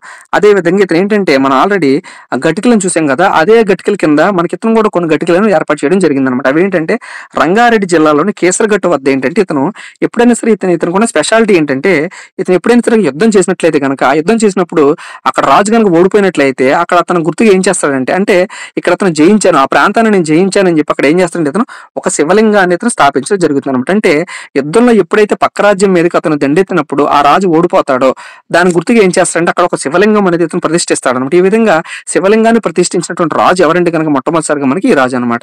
అదేవిధంగా ఇక్కడ ఏంటంటే గెలిచిన తర్వాత ఏంటంటే అనేక రామలింగేశ్వర ఆలయాలు అనేవి ఏర్పాటు చేయడం జరుగుతుంది అనమాట. అంటే ప్రత్యేకించి మనం చూసినట్లయితే ఈ రోజు మన దక్షిణ భారతదేశంలో ఎక్కడైనా చూసినట్లయితే మనకి రామలింగేశ్వర ఆలయాలు అనేవి మనకి ఎక్కువ చూస్తుంటాం అనమాట. అంటే ప్రత్యేకించి ఒక రామలింగేశ్వర ఆలయాలు మనకి ఎక్కువగా కట్టింది ఎవరంటే కనుక మనకి ఇతనని చెప్పుకోవచ్చు అనమాట. ఎందుకంటే కనుక ఎప్పుడైతే ఇతను తన యుద్ధానికి వెళ్ళాడో ఆ యుద్ధానికి వెళ్ళినప్పుడు అక్కడ రాజు ఓడిపోతే కనుక అక్కడ ఖచ్చితంగా ఇతను ఏంటంటే ఒక రామలింగేశ్వర ఆలయాన్ని ఇతను స్థాపించడం జరిగిందనమాట. అదేవిధంగా ఇతని కాలంలో ఏంటంటే ఇతను అశ్వమేధ యాగాలు అనేవి చేయడం జరిగిందనమాట. ఆల్రెడీ మనం అశ్వమేధ యాగాల గురించి ఆల్రెడీ డిస్కస్ చేసుకున్నాం. ఇతను ఏంటంటే ఇతని కాలంలో 11 అశ్వమేధ యాగాలు చేశాడు, అదేవిధంగా 16 రాజసూయ యాగాలు చేశాడు, అదేవిధంగా అనేక వాజపేయ యాగాలు అనేవి చేశాడు అనమాట. అంటే ఈ విధంగా విష్ణుకుండులు అందరిలో కూడా ఏంటంటే మనకి ఈ విధంగా అశ్వమేధ యాగాలు, అదేవిధంగా రాజపేయ యాగాలు, వాజపేయ యాగాలు ఇవన్నీ కూడా అంతకు ముందు ఉన్నటువంటి రాజులు ఎవరు చేయలేదు. బట్ ఇక మాధవవర్మ 2 కాలంలో ఏంటంటే మనకి ఇతని కాలంలో ఏంటంటే మనకి ఇన్ని యాగాలు చేశాడు కాబట్టి మన ఇతను ఏమని పేర్కొన్నామంటే గొప్ప రాజు అని పేర్కొన్నామంటే. అంటే విష్ణుకుండులు అందరిలో కూడా ఇతను అంత గొప్పవాడు కాబట్టి అనేక మనకి ఈ యొక్క యాగాలు అనేవి ఇతను చేయడం జరిగింది అనమాట. సో ఇతని తర్వాత వచ్చినటువంటి ఇతని గురించి మన శాసనాలు కూడా కొన్ని ఉన్నాయి. అవి ఏంటంటే చూసినట్లయితే మనకి ఈపూరు శాసనం, అంటే ఈ యొక్క 2వ మాధవవర్మకు సంబంధించిన శాసనం ఈపూరు శాసనం, అదేవిధంగా ఖానాపూర్ శాసనం, అదేవిధంగా వేల్పూర్ శాసనం. అంటే ఇతను ఇన్ని యాగాలు చేశాడని చెప్పి మనకి ఏ విధంగా ఆధారాలు లభ్యమయ్యాయి అంటే మనకి వేల్పూర్ శాసనం ద్వారా మనకి ఇతను ఇన్ని యాగాలు చేశాడు, ఇన్ని యాగాలు చేసి తన యొక్క రాజ్యాన్ని విస్తరించుకున్నాడు మనకి ఏ విధంగా తెలిసిందంటే మనకి వేల్పూర్ శాసనం అంటే. అదేవిధంగా ఇతను నరమేధ యాగం కూడా చేశాడు. అంటే మనుషులు ఎవరైతే ఉన్నారో నరబలిని కూడా ఇతను ప్రోత్సహించాడు అనమాట. అంటే అక్కడ ఉన్నటువంటి దేవతలు ఎవరైతే ఉన్నారో ఆ యొక్క యజ్ఞాలకు సంబంధించి నరులు ఎవరైతే ఉన్నారో ఈ యొక్క నరులను కూడా అతను బలి ఇచ్చాడు అనమాట. ఈ విధంగా నరమేధ యాగాన్ని కూడా ఇతను స్టార్ట్ చేశాడని చెప్పి చెప్పుకోవచ్చు అనమాట. అంటే నరమేధ యాగాన్ని పూర్తిగా తీసుకొచ్చినటువంటి రాజు ఎవరంటే కనుక ఈ యొక్క 2వ మాధవవర్మ అనమాట. అదేవిధంగా బౌద్ధ మత విధ్వంసకారణ్య నానుడు కూడా ఉందన్నమాట. అంటే అంతకుముందు ఆల్రెడీ మనం చూసాం కదా పరమమహాదేవి ఎవరైతే ఉంది, పరమమహాదేవి బౌద్ధుల కోసం అనేక విహారాల గుహలు నిర్మించిందని చూసాం కాబట్టి ఆ గుహాలయాలన్నింటిని కూడా ఇతను ఏం చేశాడంటే విష్ణువు భక్తుడు కాబట్టి వైదిక మతం ఇతనికి ఉన్నటువంటి వైదిక మతం వల్ల ఏం చేశాడంటే ఆ బౌద్ధులకు ఉన్నటువంటి విగ్రహాలు కానీ, బౌద్ధులకు ఉన్నటువంటి గుహలు కానీ, బౌద్ధులకు ఉన్నటువంటి గుహాలయాలు ఏవైతే ఉన్నాయో అవన్నీ కూడా ఇతను ఏంటంటే కూల్చివేశాడు అనమాట. అంటే ఇతను వైష్ణవ భక్తుడు కాబట్టి, విష్ణువు భక్తుడు కాబట్టి అంతకు ముందు నిర్మించినటువంటి బౌద్ధ గుహాలయాలు కానీ అవన్నీ కూడా ఇతను ఏం చేశాడంటే విధ్వంసం చేశాడు అని చెప్పి ఒక నానుడు అనమాట. అంటే బౌద్ధ మతాన్ని ఏంటంటే ఇతను అంతగా ప్రోత్సహించలేదు. బౌద్ధ మతం అనేది ఇతని కాలంలో చాలా లీస్ట్ స్టేజ్ లో ఉందన్నమాట. అంటే పతనా వ్యవస్థకు చేరుకుందని చెప్పుకోవచ్చు అనమాట. సో ఇతని తర్వాత వచ్చినటువంటి రాజు ఎవరంటే కనుక మనకి విక్రయేంద్ర వర్మ 1 అనమాట. ఈ యొక్క విక్రయేంద్ర వర్మ 1 ఇతనికి ఉన్నటువంటి రాజు బిరుదు ఏంటంటే మనకి మహారాజు. అంటే విష్ణుకుండులు అందరిలో కూడా మహారాజు అనే బిరుదు ఉన్నటువంటి రాజు ఎవరు అని చూసినట్లయితే మనకి విక్రయేంద్ర వర్మ అనమాట. అంటే ఏకైక బిరుదు అన్నమాట. మహారాజు అనే ఏకైక బిరుదు కలిగినటువంటి రాజు ఎవరంటే కనుక మనకి విక్రయేంద్ర వర్మ అనమాట. సో ఇతనికి ఈ విధంగా బిరుదు ఉందని చెప్పి మనకి ఏ విధంగా తెలుస్తుందంటే ఇతను మనవడైనటువంటి విక్రయేంద్ర వర్మ 2 వేయించినటువంటి ఇంద్రపాల నగర శాసనం ఏదైతే ఉందో ఆ శాసనం ప్రకారం మనకి ఇతనికి మహారాజు అనే బిరుదు ఉందని చెప్పి మనకు అర్థమవుతుంది అనమాట. ఇది యొక్క విక్రయేంద్ర వర్మ గురించినటువంటి సమాచారం. సో నెక్స్ట్ ఏంటంటే ఇంద్ర పట్టారిక వర్మ. ఇతని కాలంలో ఏంటంటే మనకి గటికలు అనేవి చాలా ఫేమస్ అని చెప్పి ఆల్రెడీ మనం ఇంతకుముందు డిస్కస్ చేసుకున్నాం కదా. సో చివరిగా వచ్చినటువంటి మనకి ఇంద్ర భట్టారిక వర్మ ఎవరైతే ఉన్నాడో, ఈ యొక్క ఇంద్ర భట్టారిక వర్మ కాలంలో ఏంటంటే ఘటికలు అనేవి ఎక్కువగా స్థాపించడం జరిగింది. అంటే ఆల్రెడీ వేద పాఠశాలలు ఏవైతే ఉన్నాయో, ఈ యొక్క బౌద్ధులు ఎవరైతే ఉన్నారో వీళ్ళకి సంబంధించి వేద పాఠశాలలు అనేవి ఈ యొక్క ఇంద్ర భట్టారిక వర్మ కాలంలో మనకేంటంటే ఎక్కువగా స్థాపించడం జరిగిందనమాట. సో ఇవన్నీ కూడా మనకి ఎలా తెలుస్తుందంటే, ఉద్దంకుడు రాసినటువంటి సోమవేదం అనే గ్రంథం ఏదైతే ఉందో, ఈ యొక్క సోమవేదం అనే గ్రంథంలో ఏంటంటే మనకి ఇతను అనేక ఘటికలు, అనేక వేద విద్యాలయాలు స్థాపించాడని చెప్పి తెలుస్తుందన్నమాట. అదే విధంగా ప్రస్తుతం ఉండే హైదరాబాద్ ప్రాంతం ఏదైతే ఉందో, ఈ యొక్క హైదరాబాద్ నగరంలో మనకి కేసరగుట్ట ప్రాంతంలో మనకి ఘటికేశ్వర ఆలయంని ఇతను నిర్మించడం జరుగుతుంది. సో ఇవన్నీ కూడా మనకి ఎలా తెలుస్తున్నాయి అంటే సోమవేదం అనే గ్రంథం ఆధారంగా తెలుస్తున్నాయి అనమాట. సో తర్వాత వచ్చినటువంటి రాజు ఎవరంటే మనకి విక్రయేంద్ర వర్మ 2 అనమాట. సో ఇతని గురించినటువంటి శాసనాలు ఏమంటే ఇతని గురించినటువంటి సమాచారం అనేది అంతగా లేదనమాట. అంటే ఇతను అంత ప్రాముఖ్యమైనటువంటి రాజు కాదు కాబట్టి ఇతని గురించి ఏంటంటే తక్కువగా సమాచారం అనేది తెలుసుకోవాల్సిన అవసరం ఉంటుంది. సో ఇతని గురించినటువంటి శాసనాలు ఏమంటే మనకి తొమ్మలగూడి శాసనం, అదే విధంగా ఇంద్రపాలపుర శాసనం, అదేవిధంగా చిక్కుళ్ళ తామర శాసనం, వెరీ వెరీ ఇంపార్టెంట్. ఈ యొక్క చిక్కుళ్ళ తామర శాసనం గురించి మనకి చాలా సార్లు ఎగ్జామ్ పాయింట్ ఆఫ్ వ్యూలో క్వశ్చన్స్ అడిగాడు అనమాట. ఈ యొక్క చిక్కుళ్ళ తామర శాసనం వేయించినటువంటి రాజు ఎవరంటే కనుక మనకి విక్రయేంద్ర వర్మ 2 అనమాట. సో అదే విధంగా మనకి బౌద్ధులు ఎవరైతే ఉన్నారో ఆ బౌద్ధులకు సంబంధించి అనేక దానాలు, అనేక గ్రామాలు దానం చేసేయడం చూసాం కదా. అదే విధంగా ఈ యొక్క విక్రయేంద్ర వర్మ 2 కాలంలో కూడా ఏంటంటే మనకి తుండి, అదే విధంగా ఇరుంబర అనే గ్రామాలు ఏంటంటే ఇక బౌద్ధ సన్యాసులు ఎవరైతే ఉన్నారో, బౌద్ధులు ఎవరైతే ఉన్నారో ఈ యొక్క బౌద్ధులకి ఏంటంటే ఇతను ఈ యొక్క 2 గ్రామాలను కూడా దానం చేశాడని చెప్పి మనకి చరిత్రకారుల అభిప్రాయం ప్రకారం మనకు తెలుస్తుంది అనమాట. సో తర్వాత వచ్చినటువంటి రాజు ఎవరంటే కనుక మనకి 3వ గోవింద వర్మ అనమాట.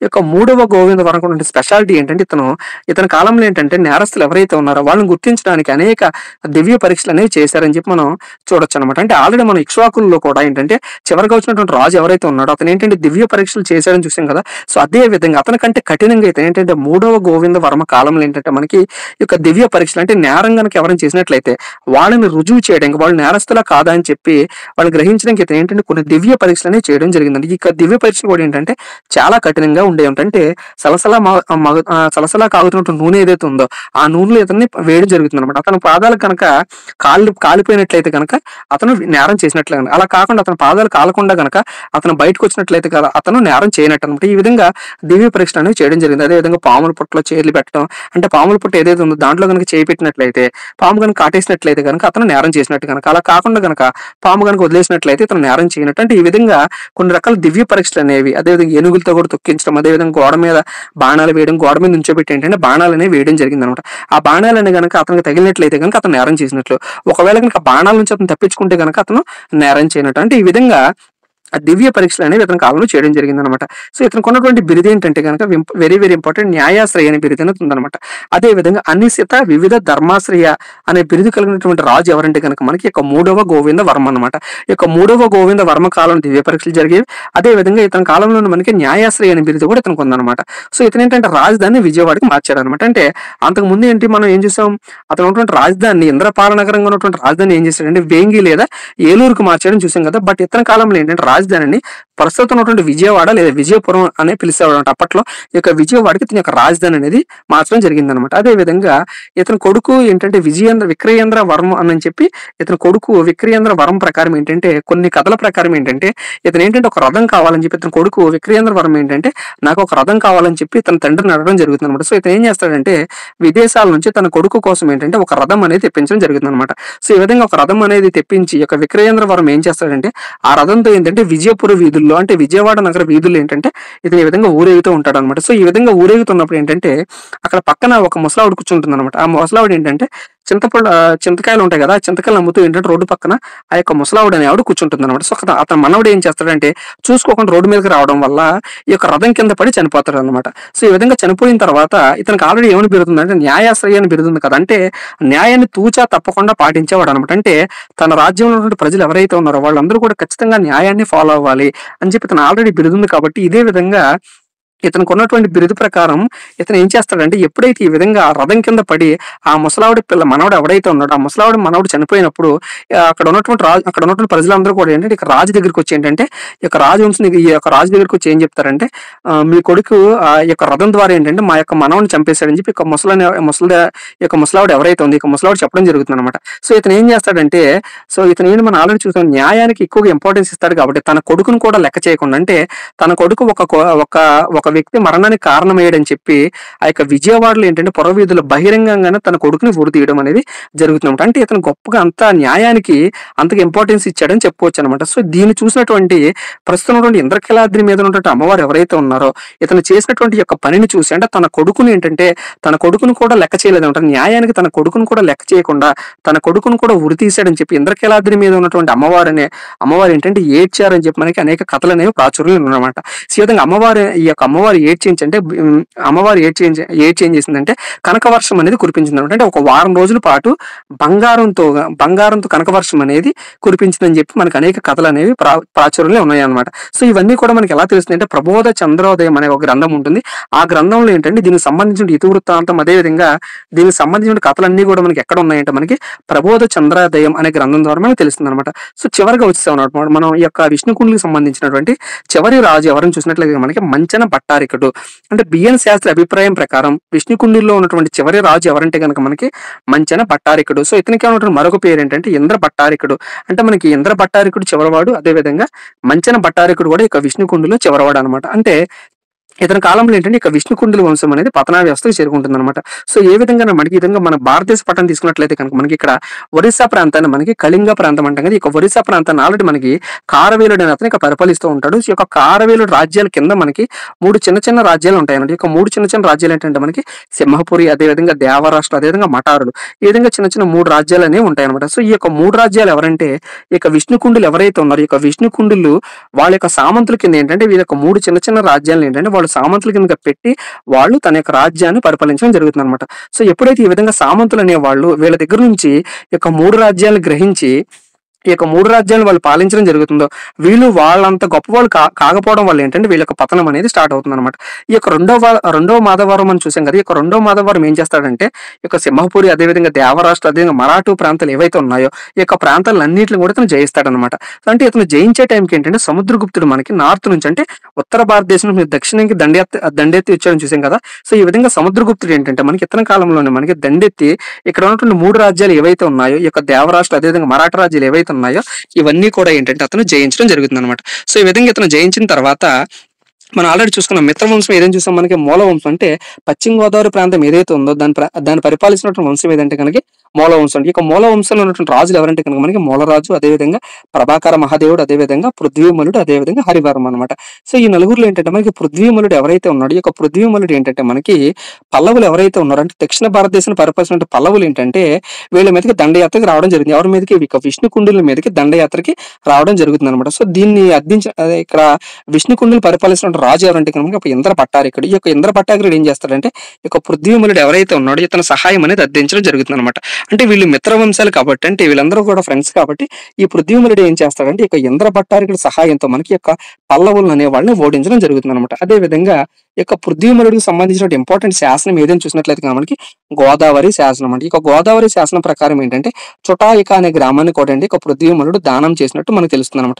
బ్రాహ్మణులు ఎవరైతే ఉన్నారో సో ఈ యొక్క బ్రాహ్మణులకి ఈ యొక్క చొటాయిక అనే గ్రామాన్ని ఇతను దానం చేసినట్లు తెలుస్తుంది. అదే విధంగా ఈ యొక్క మూల వంశం చివరి రాజు అయినటువంటి హరివర్మ ఎవరైతే ఉన్నారో ఈ యొక్క హరివర్మ గురించిన సమాచారం అనేది మనకి ఎలా తెలుస్తుందంటే కట్ట చెరువు శాసనం ఏదైతే ఉందో ఈ యొక్క కట్ట చెరువు శాసనం ప్రకారం ఏంటంటే ఇతనికి హెల్ప్ చేశాడని చెప్పి మనకి ఒక శాసనం ద్వారా తెలుస్తుంది అనమాట. అదే విధంగా యొక్క మాధవవర్మ జయించినటువంటి రాజ్యాలు ఏవైతే ఉన్నాయో అంటే ఇన్ని రాజ్యాలు జయించినటువంటి యొక్క మాధవవర్మ ఎవరైతే ఉన్నారో అతను ఏంటంటే ఇన్ని రాజ్యాలు కూడా అంటే అతను కలిపి పరిపాలించడం సరిపోతుంది. ఎందుకంటే ఇవన్నీ కూడా అంటే చాలా పెద్ద పెద్ద రాజ్యాలు. ఆల్రెడీ అంతకుముందు తెలంగాణ ప్రాంతం ఏదైతే ఉందో ఆ ప్రాంతాన్ని, అదే విధంగా మన ఆంధ్ర ప్రాంతం ఏదో ఆ ప్రాంతాన్ని, అదేవిధంగా అంత పైన ఉన్నటువంటి ప్రాంతాలు ఏవైతే ఉన్నా ప్రాంతాలన్నీ కూడా ఇతను మాధవవర్మ జయించాడు కాబట్టి ఈ జయించిన రాజ్యాలన్నీ కూడా ఏంటంటే ఇతను పరిపాలించడం కుదరదు కాబట్టి ఇతను ఏం చేస్తాడంటే తన మిత్రుడైనటువంటి రణదర్జునుడు ఎవరైతే ఉన్నారో ఇతను ఏమంటారంటే రణదర్జునుడు అని కూడా అంటారు. ఈ యొక్క రణదర్జునికి ఏం చేస్తాడంటే ఇతను జయించిన రాజ్యాలన్నీ కూడా ఏంటంటే ఇతనికి ఇవ్వడం జరుగుతుంది. అంటే ఇతనికి ఇచ్చి నువ్వు పాలించమని చెప్పి ఈ యొక్క రణదర్జునుడు ఎవరైతే ఉన్నారో ఈ యొక్క రణదర్జునుడికి ఈ యొక్క ప్రాంతాలన్నీ కూడా ఏంటంటే ఇతను ఫ్రెండ్షిప్ కింద ఏంటంటే ఇతను ఇవ్వడం జరుగుతుంది. సో ఈ విధంగా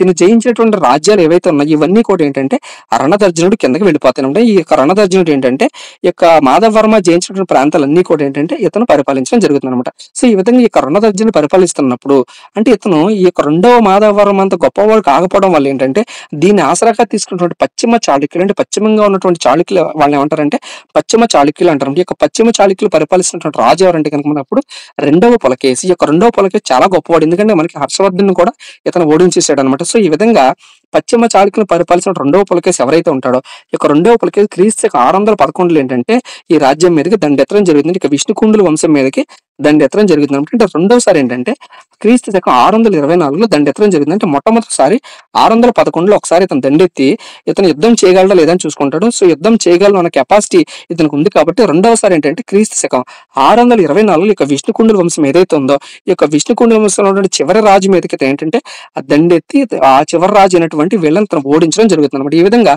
రెండవ పులకేసి క్రీస్తు శకం 624లో ఇతను ఓడించి ఏం చేస్తాడంటే తన తమ్ముడు అయినటువంటి కుబ్జ విష్ణువర్ధనుడు ఎవరైతే ఉన్నాడో ఈ యొక్క కుబ్జ విష్ణువర్ధనుడికి నువ్వు పరిపాలించుకో, అంటే నేను జయించినటువంటి ప్రాంతాలు ఇక విష్ణుకుండుని జయించాను కాబట్టి వాళ్ళు పరిపాలించినటువంటి ప్రాంతాలు ఏవైతే ఉన్నాయో అవన్నీ కూడా నువ్వు పరిపాలించని చెప్పి ఈ రెండవ పులకేసి తమ్ముడైనటువంటి కుబ్జ విష్ణువర్ధనుడికి ఇతను జయించినటువంటి ప్రాంతాలన్నీ కూడా ఇతను ఇవ్వడం జరుగుతుంది. అంటే ఈ విధంగా స్వతంత్రంగా ఇతను ఏంటంటే తూర్పు చాళుక్య వంశాన్ని స్థాపిస్తాడు. ఎవరు మనకి కుబ్జ విష్ణువర్ధనుడు అనమాట. అంటే ఈ విధంగా రెండవ పులకేసి జయించినటువంటి ప్రాంతాలన్నీ కూడా ఈ యొక్క కుబ్జ విష్ణువర్ధనుడికి ఇస్తాడు అనమాట. ఈ తర్వాత వచ్చినటువంటి ఈ యొక్క కుబ్జ విష్ణువర్ధనుడు ఏం చేస్తాడంటే స్వతంత్ర తూర్పు చాళుక్య వంశాన్ని స్థాపిస్తాడు. ఈ విధంగా స్వతంత్ర తూర్పు చాళుక్య వంశాన్ని స్థాపించినటువంటి రాజు ఎవరంటే మనకి కుబ్జ విష్ణువర్ధనుడు. అదే విధంగా ఇతను ఏంటంటే వేంగిని కూడా ఏంటంటే రాజధానిగా చేసుకుని పరిపాలిస్తాడు అనమాట. అంటే వేంగిని రాజధానిగా చేసుకుని పరిపాలించాడు కాబట్టి వీళ్ళు ఏమంటారంటే వేంగి చాళుక్య వంశం అంటారనమాట. సో దీని గురించి మనం నెక్స్ట్ వీడియోలో డిస్కస్ చేసుకుందాం. అంటే ఈ యొక్క విష్ణుకుండులు అనేవాళ్ళు ఏ విధంగా పరిపాలించారు, వాళ్ళ యొక్క రాజ్యం అనేది ఏ విధంగా ఉంది, వాళ్ళ యొక్క రాజ్య పరిపాలన అనేది ఏ విధంగా చేశారు, వాళ్ళ యొక్క పతనం అనేది ఏ విధంగా ఉంది, ఇవన్నీ వివరాలు కూడా మనం ఈ వీడియోలో కంప్లీట్ గా డిస్కస్ చేసుకున్నాం అనమాట. అంటే మనం కంప్లీట్ గా ఈ యొక్క విష్ణుకుండులకు సంబంధించినటువంటి దాదాపుకి ఏంటంటే 50 నుంచి 60% మొత్తం సమాచారం కూడా ఏంటంటే మనం ఈ వీడియోలో డిస్కస్ చేసుకున్నాం. సో నెక్స్ట్ వీడియో ఇంకొక వీడియోలో ఏంటంటే మనం ఈ యొక్క విష్ణుకుండులకు సంబంధించి వాళ్ళ కాలంలో ఉన్నటువంటి ఆర్థిక పరిస్థితులు ఏ విధంగా ఉన్నాయి, అదేవిధంగా వాళ్ళ కాలంలో గ్రామ పరిపాలన అనేది ఏ విధంగా ఉంది, వాళ్ళ యొక్క పరిపాలన అనేది ఏ విధంగా ఉంది, వాళ్ళ యొక్క మత పరిస్థితులను ఏ విధంగా ఉన్నాయి, ఇవన్నీ కూడా మనం డిస్కస్ చేసుకుంటే కనుక ఈ యొక్క విష్ణుకుండులకు సంబంధించినటువంటి టాపిక్ అనేది కంప్లీట్ అయిపోతుంది అనమాట. సో ఈ వీడియో నచ్చితే కనుక ఖచ్చితంగా మీ ఫ్రెండ్స్ అందరికీ షేర్ చేయండి. మీరు కనుక నన్ను సపోర్ట్ చేయాలనుకుంటే కనుక మన ఛానల్లో జాయిన్ అవ్వండి. మీ ఫ్రెండ్స్ అందరికీ షేర్ చేయండి. ఫైనల్గా మన ఛానల్ సబ్స్క్రైబ్ చేసుకోండి. Thank you.